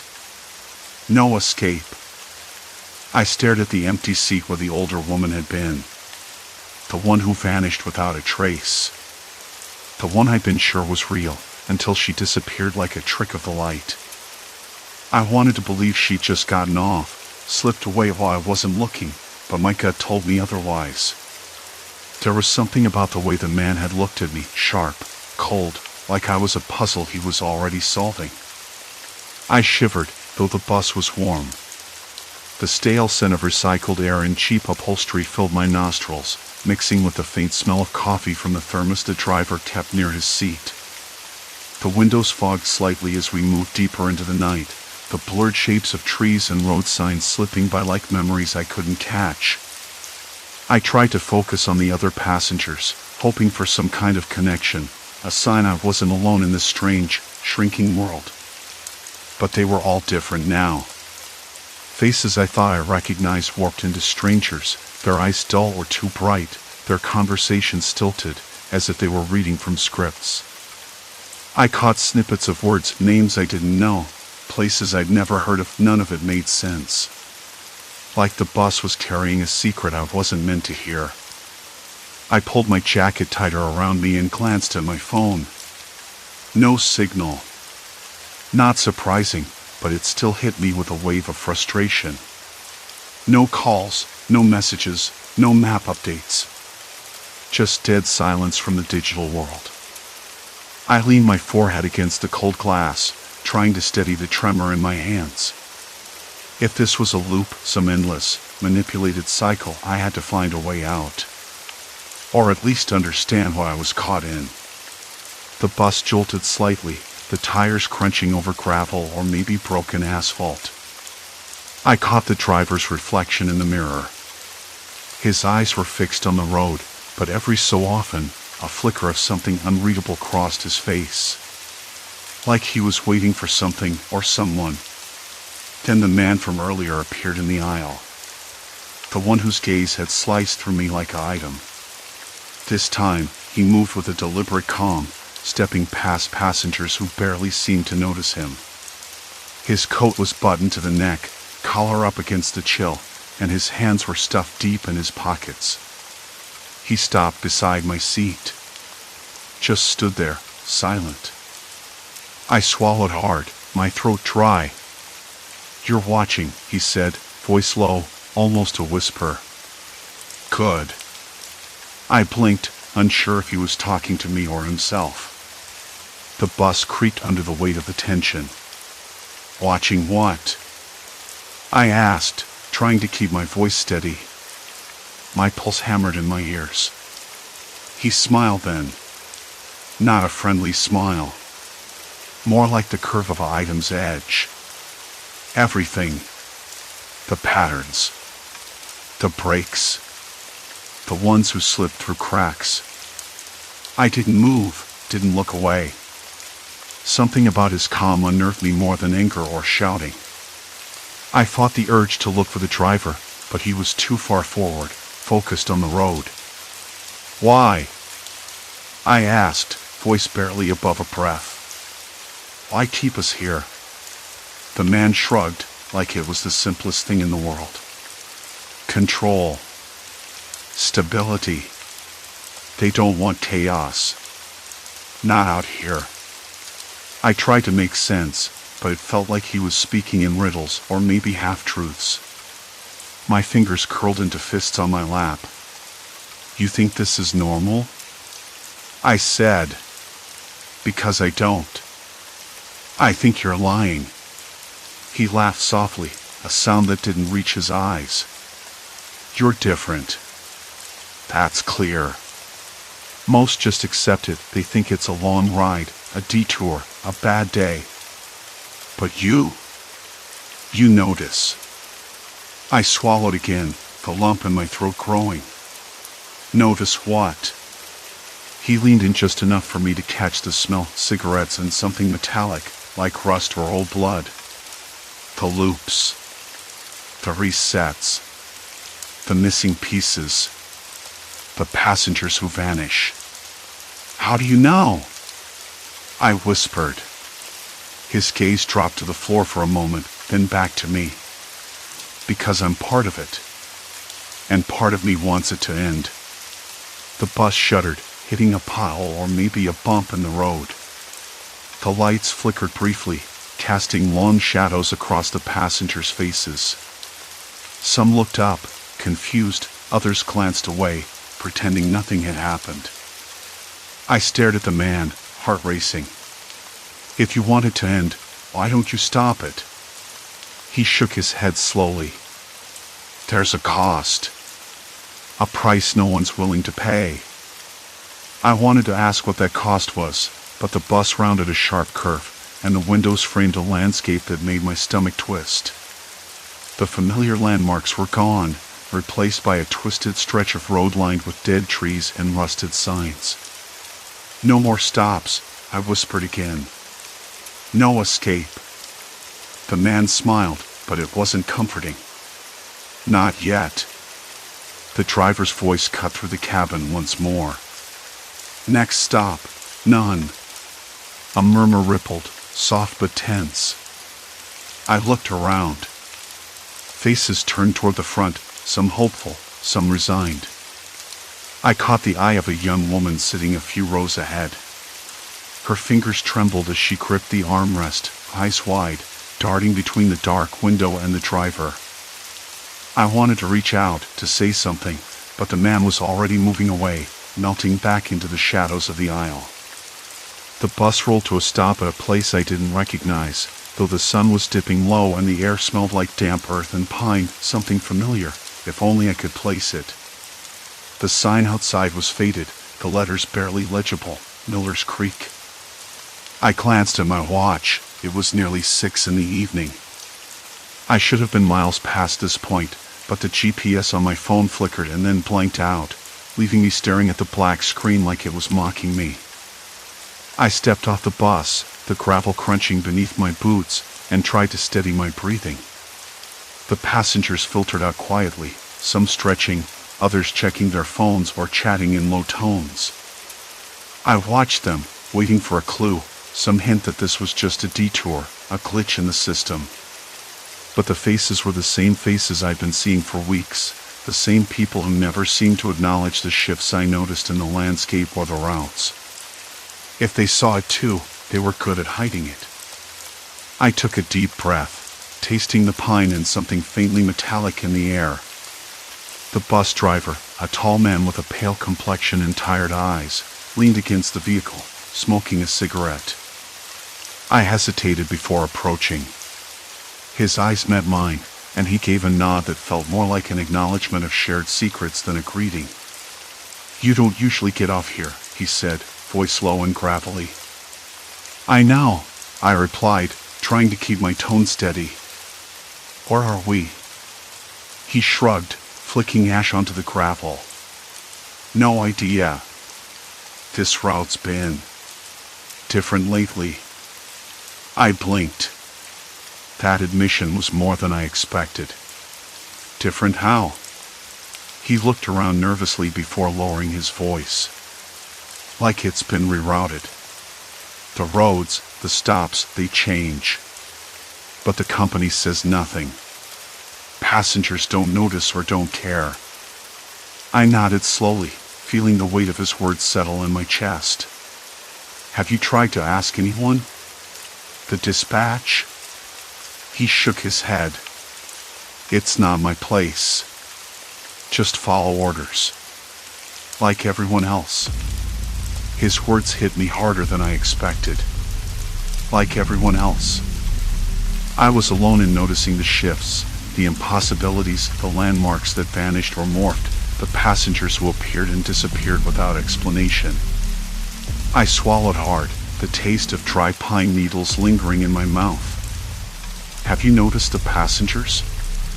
The same people showing up, day after day?" He fixed me with a hard stare. "Some. But it's easy to dismiss. Memory plays tricks when you're on the road this long." I wanted to argue, to insist I wasn't losing it. But the truth was gnawing at me, a persistent doubt that maybe I was more tangled in this web of confusion than I cared to admit. "Look," I said, touching the sleeve of my jacket, feeling the rough fabric beneath my fingers. "I don't know what's real anymore. But I can't keep going like this." He took a long drag from his cigarette and flicked it aside. "Maybe you don't have to." His words hung in the air. I looked around the emptying parking lot, the shadows stretching long and thin. For the first time, I considered the possibility that this bus, this trip, this endless loop, maybe it wasn't just a glitch. Maybe it was something else, something deliberate.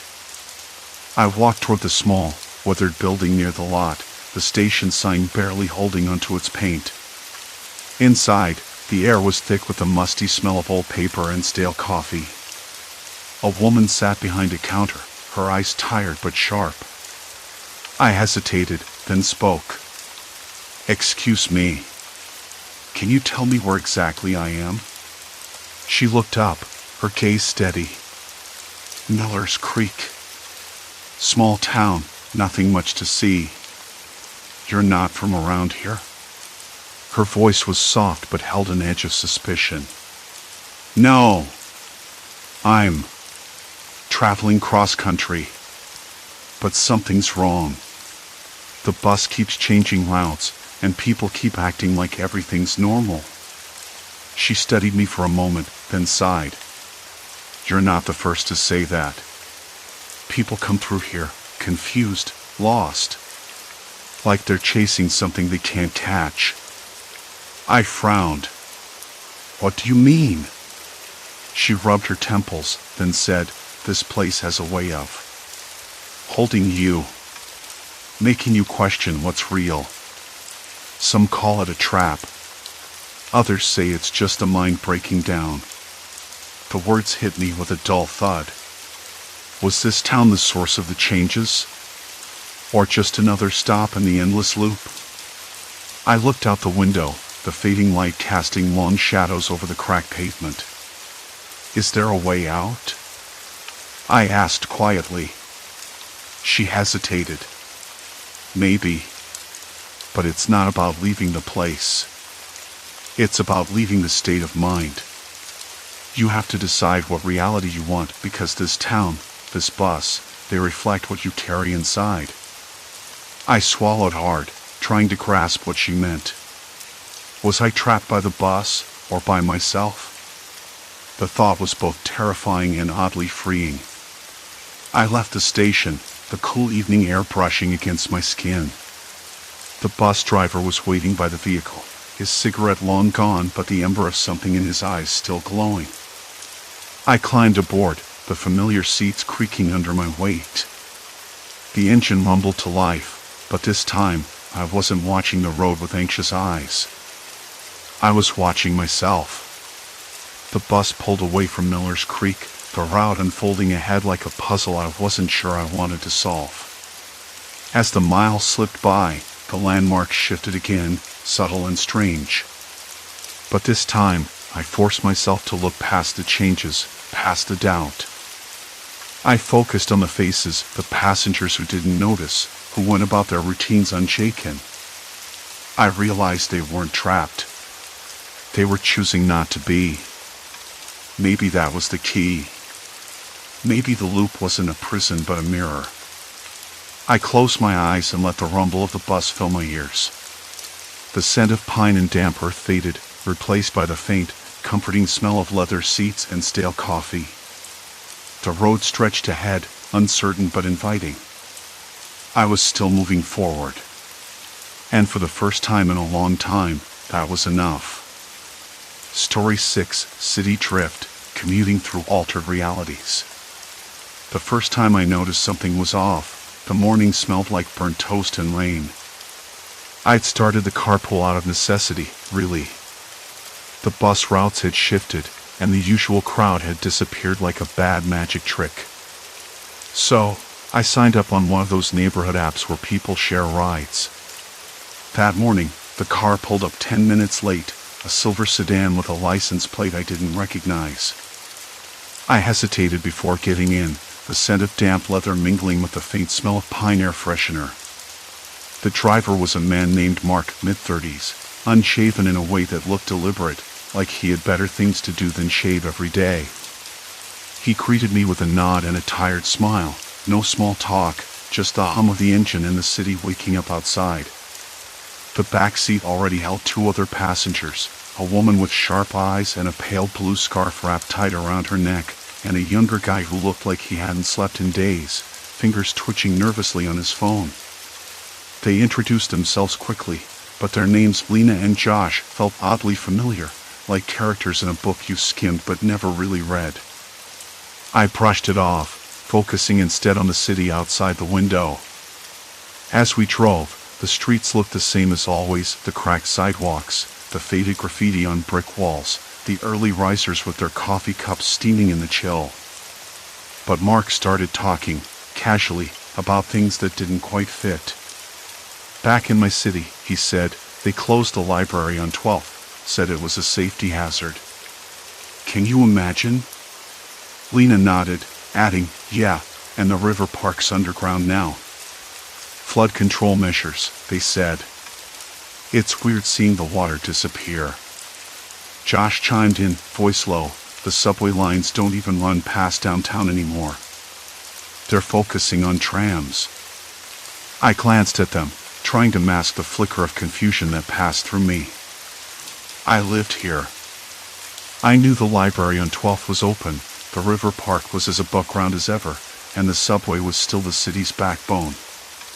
I said nothing. Maybe it was a joke, or maybe they were just messing with me. But the way they spoke, calm, matter-of-fact, made it feel less like a prank and more like a statement. The car's tires whispered over the wet pavement, and the scent of damp earth seeped through the cracked window. I told myself to breathe, to ignore the tightening in my chest. After all, who were these people to say what was and wasn't real? When we dropped Lena off, the car rounded a corner, and I caught a glimpse of a new mural that hadn't been there the day before, vivid blues and oranges swirling across a brick wall where only dull gray had existed. I pointed it out. Mark smiled, but it didn't reach his eyes. Yeah, that popped up overnight. Some local artist. I nodded, but my mind was spinning. I was sure I hadn't seen it the day before. I wasn't known for missing things like that.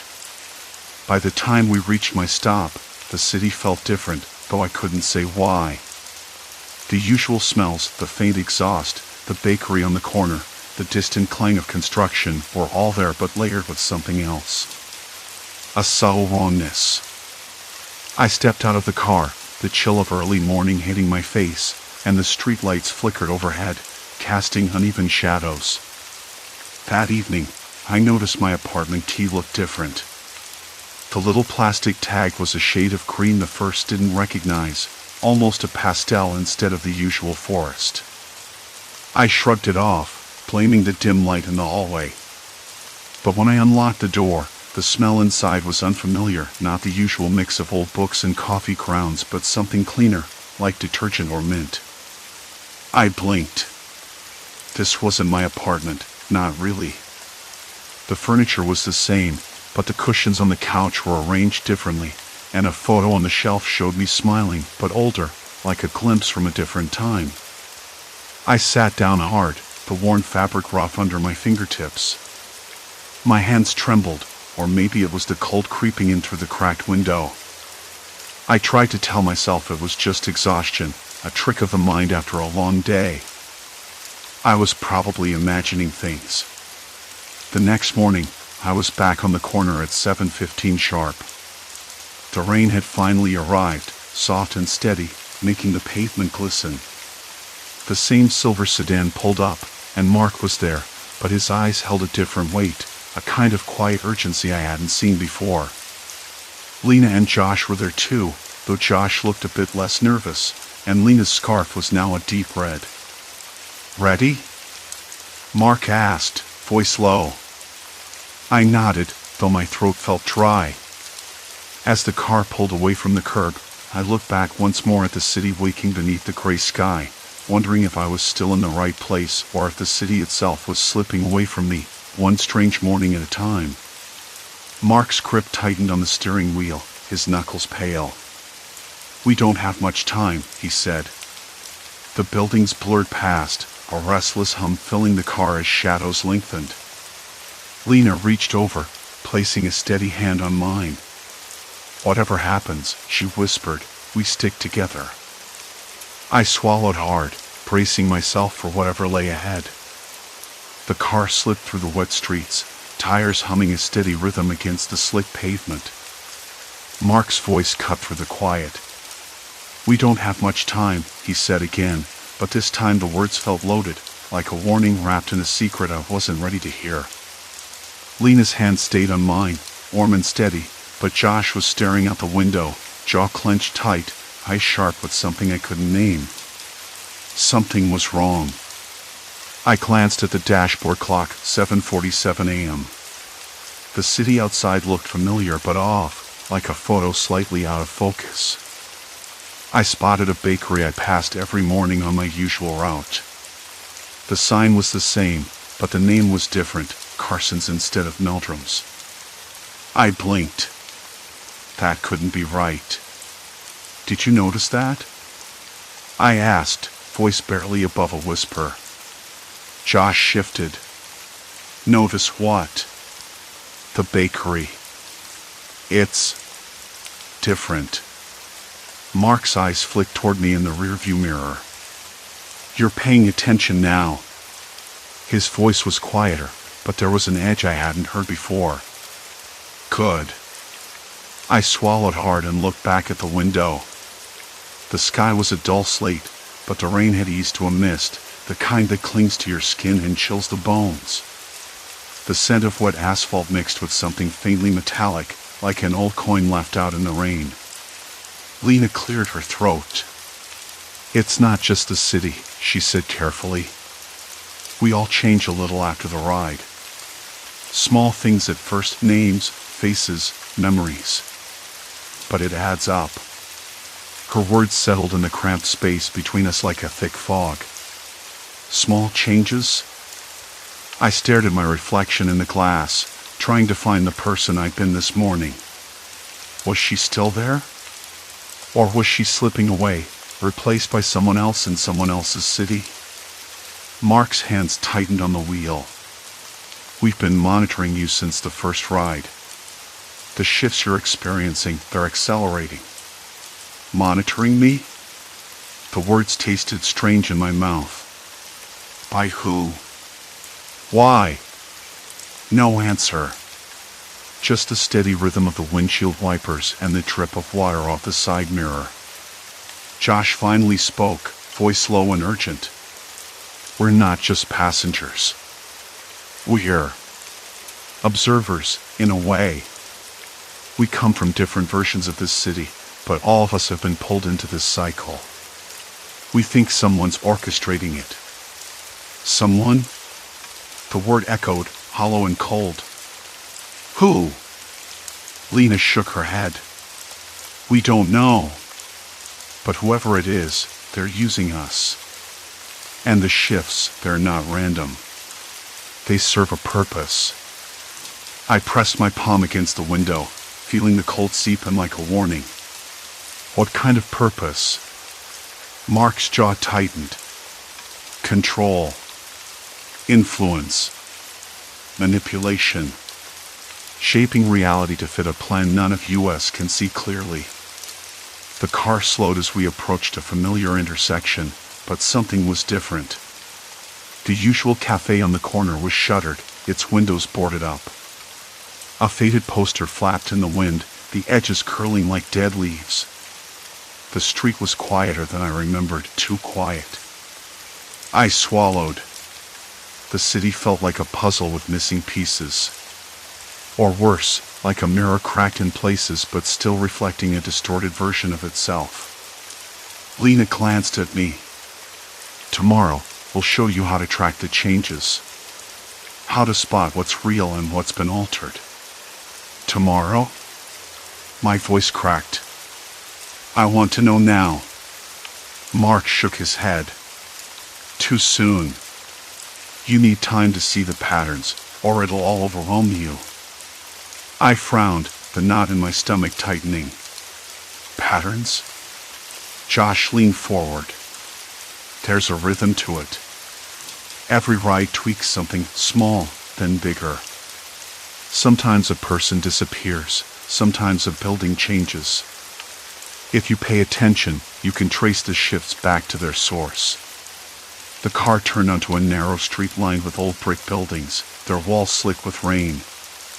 I recognized this neighborhood, but the names on the mailboxes didn't match the ones I knew. I felt a strange pull in my chest, like a half-remembered dream slipping away. Mark pulled the car over in front of a faded apartment block. The engine's hum dropped to a whisper. "We're here," he said quietly. I exhaled shakily, the sudden stop jolting my thoughts to a halt. Outside, the rain had stopped, but the air smelled damp and heavy, like the breath before a storm. Lena squeezed my hand again. "Come inside. We need to talk." The lobby was dim, the fluorescent light flickering overhead casting long shadows on the cracked tiles. The air was thick with the scent of old paper and something metallic like iron or blood, though I hoped it was just rust. I noticed the peeling paint on the walls, the way the plaster crumbled where someone had tried to patch it haphazardly. The place felt forgotten, left to rot between worlds. We moved to a cramped back room, cluttered with maps, notebooks, and coffee cups stained with rings of dried liquid. A whiteboard leaned against the wall, covered in city maps marked with colored pins and scrawled notes I couldn't quite decipher.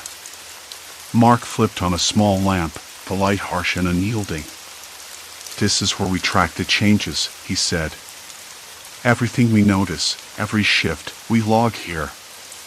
We're trying to find a pattern, a way to predict the next move."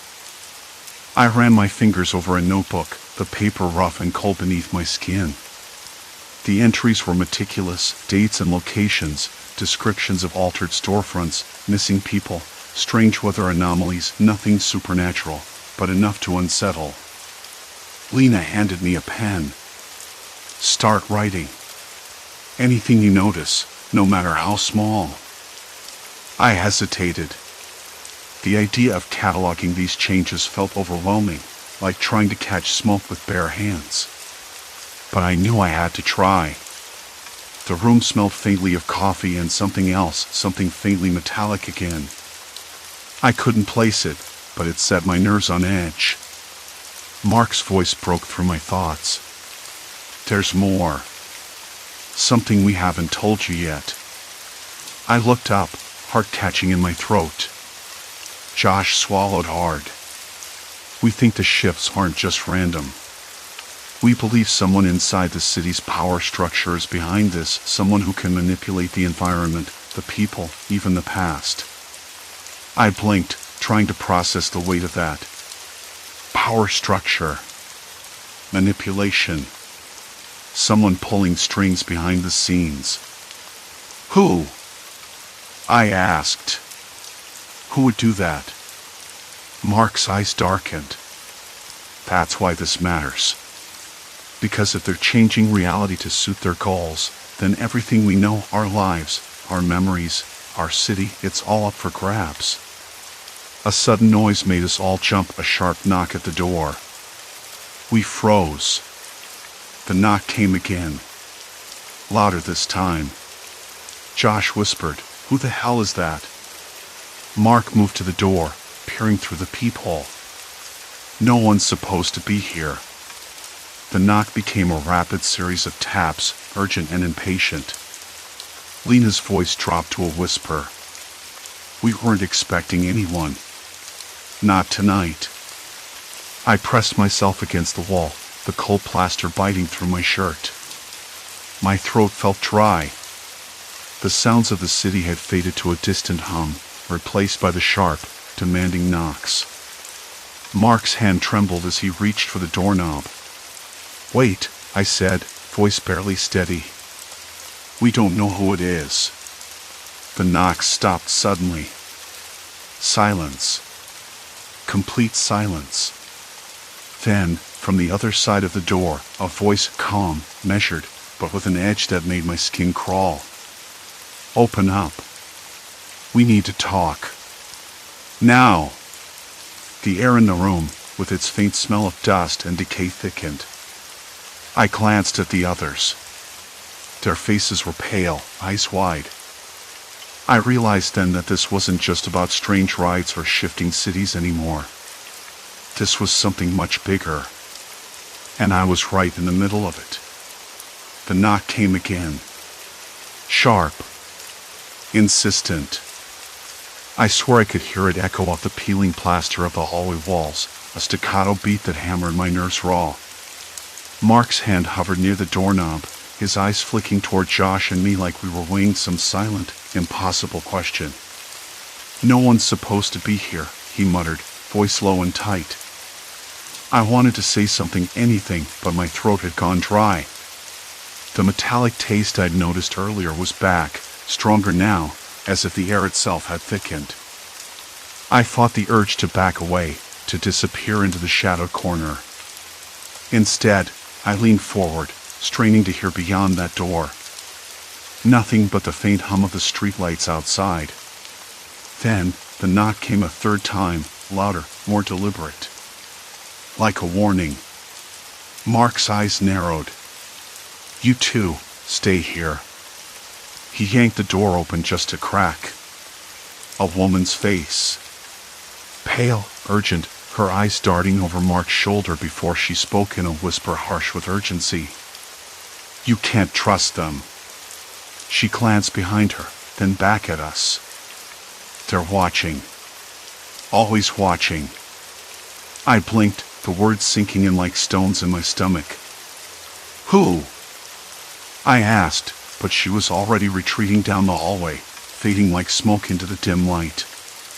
Mark slammed the door shut and bolted it. "What the hell was that?" Josh demanded, stepping forward. Mark shook his head, voice tight. "I don't know, but I don't think it's random." His hand trembled slightly on the doorknob. "They're watching us. All of us." I swallowed hard. The room felt smaller suddenly, the walls closing in.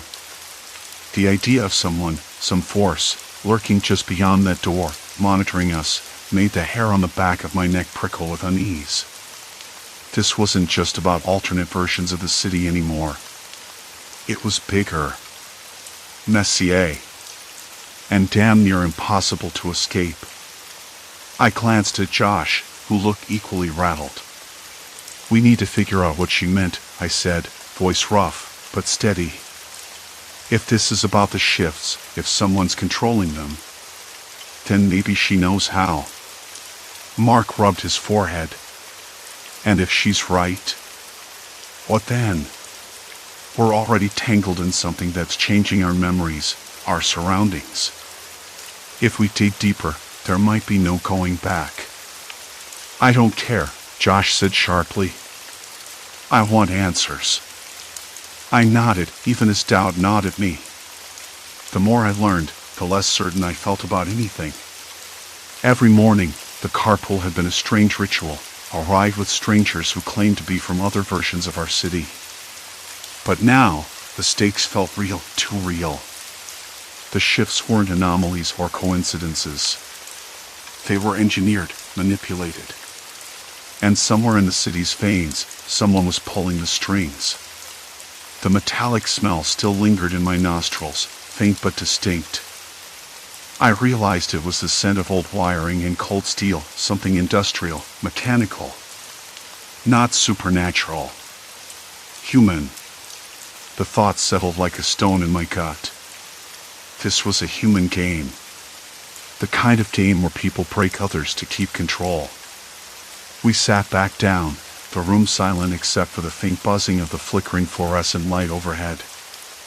I could hear the distant drone of traffic outside, punctuated by a dog barking twice again. The usual city noises, but they felt off, like the soundtrack to a nightmare I couldn't wake from. Mark finally spoke, voice barely above a whisper. "I think we need to meet her again. The woman at the door. She might be the key." "Do we even know if she's on our side?" Josh asked, frowning. "No," Mark admitted. "But right now, she's the only lead." I rubbed my temples, the dull ache behind my eyes growing worse. This wasn't just about strange rides or shifting realities anymore.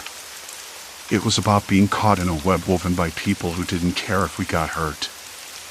I thought about the small changes I'd noticed after each carpool, the missing coffee mug on my desk, the new crack in the sidewalk outside my apartment, the way my phone sometimes showed notifications from apps I never installed. Subtle, almost harmless. But now, They felt like breadcrumbs leading somewhere I wasn't sure I wanted to go. I looked at Josh and Mark.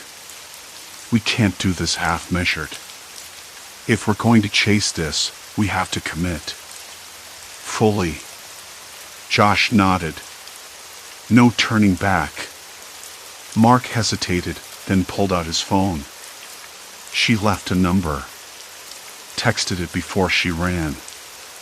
I've been holding onto it, waiting for the right moment. Let me see, I said, my hand shaking slightly as I reached for the device. The screen lit up with a sequence of digits, unfamiliar but precise. I saved the number.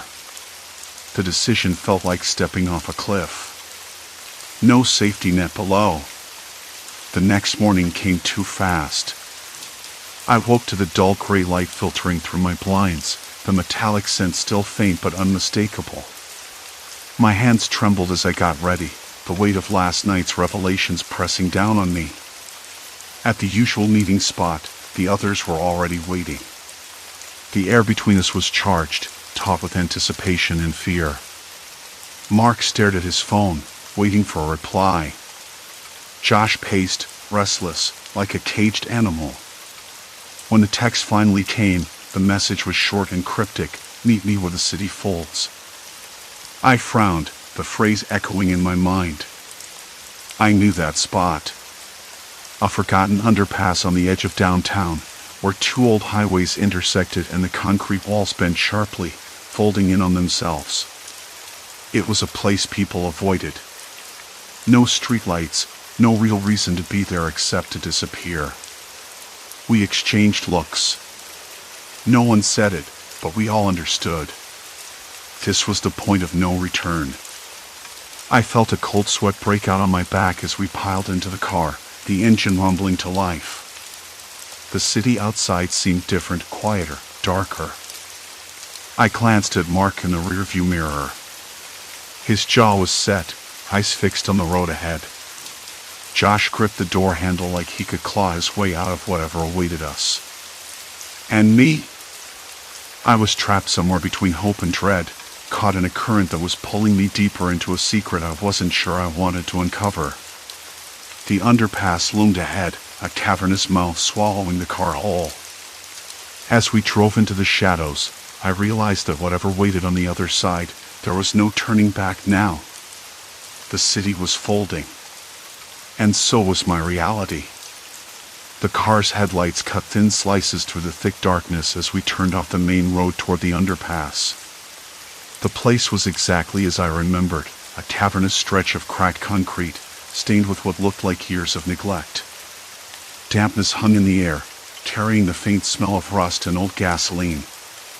No streetlights here, just the soft hum of distant traffic and the occasional drip of water echoing off the walls. The city folded in on itself, a hidden crease where everything seemed to pause, like the world was holding its breath. Mark's fingers tapped nervously on the steering wheel. Josh's restless pacing came to a halt as we parked under the lowest arch, the car's engine quiet now except for the occasional hiss of cooling metal. The others sat tight-lipped, but their eyes darted like they were trying to read the shadows. Where is he exactly? I finally broke the silence, voice low, careful not to carry too far. Mark shook his head. The message didn't say. Just where the city folds. Like. Here. Josh scoffed. Great. A cryptic invitation from someone who can't even be bothered to show up on time. I swallowed hard, the metallic tang from last night still clinging to my throat. Sweat trickled down my spine despite the chill. My mind raced through everything we'd uncovered, each ride, each shift in reality, the way my own life was slipping from my grasp, like sand through fingers. Do we even know if this is real? I asked. Or if it isn't just some elaborate trap? Mark's phone buzzed again. He glanced down, then up, eyes grim. He's here. Says he's waiting at the back wall. Alone. A sudden tightness gripped my chest. Alone. That didn't sound like a friendly meetup. I looked at the others. They all looked just as unsettled, their faces shadows beneath the dim glow from the dashboard. Josh opened his door without waiting, stepping into the cold night. The others followed reluctantly, and I forced myself to move last, heart hammering so loud I was sure it would give me away. The air outside was colder than I expected, sharper, and the smell of damp concrete grew stronger as we approached the back wall. It was a vertical slab, scarred with graffiti and peeling paint, the faint outline of something sprayed in black that looked like a map or code. I squinted, trying to make sense of it, but it was impossible to tell where the message ended and the decay began.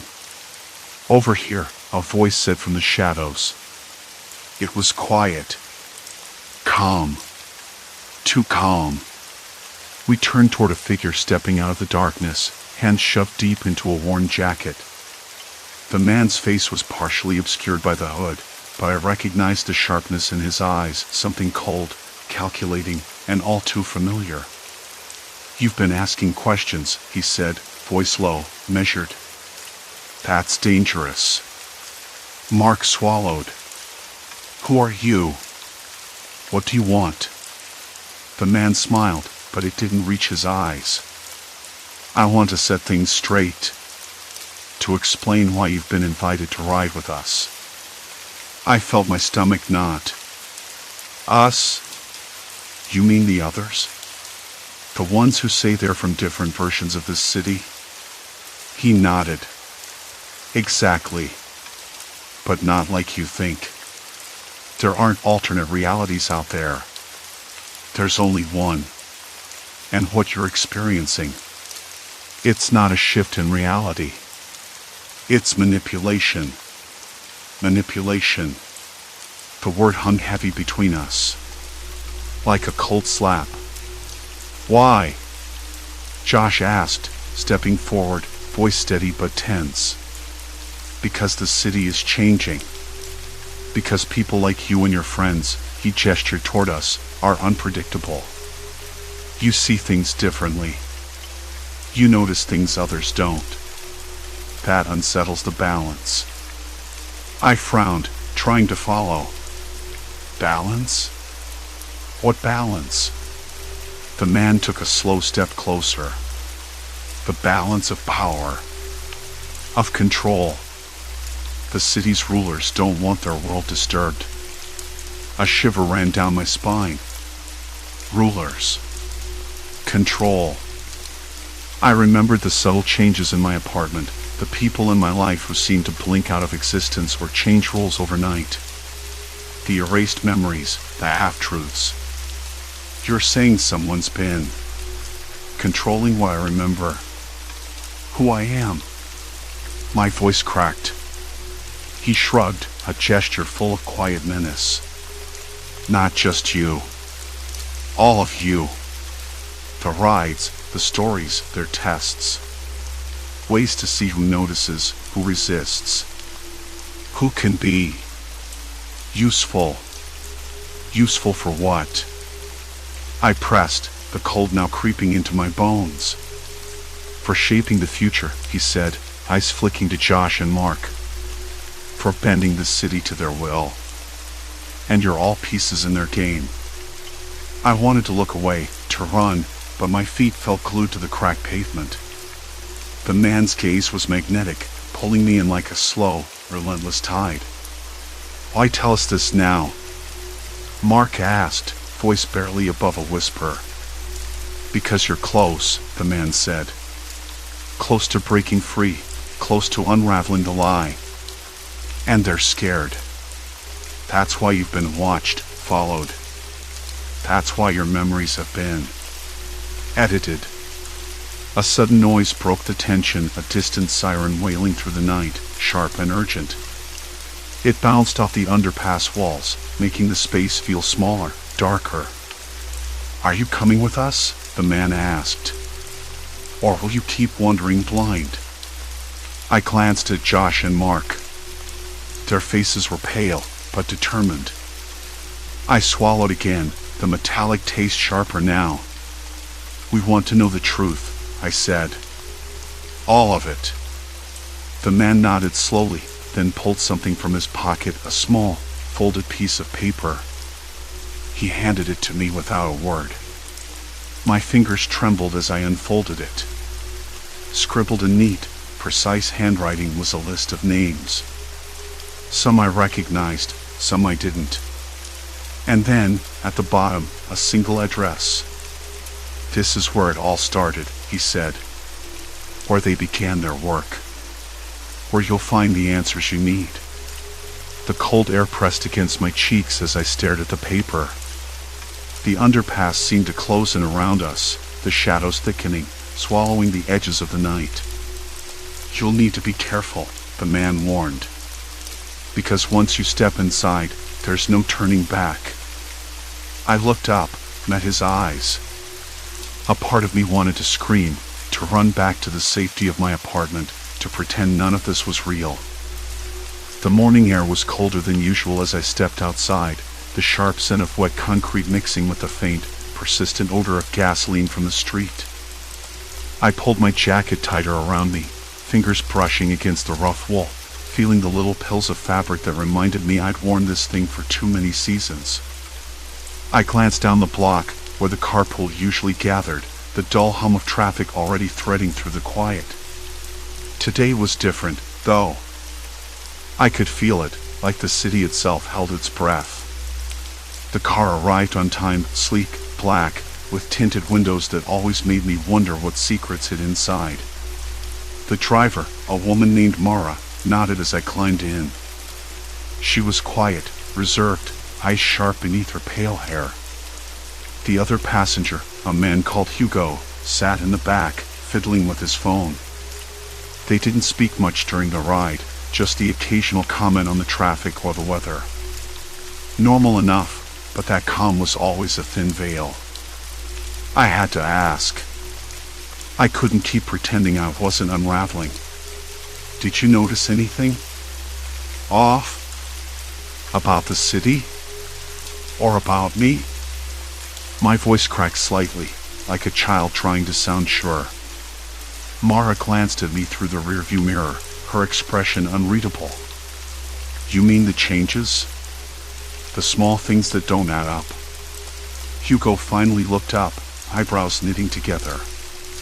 "You're not imagining it. We all notice. But it's not consistent. Not predictable." I swallowed hard. "But what is it? How does this happen?" "I've been trying to track it, my apartment, my job, even my old friend Claire. Everything shifts just enough to make me doubt myself."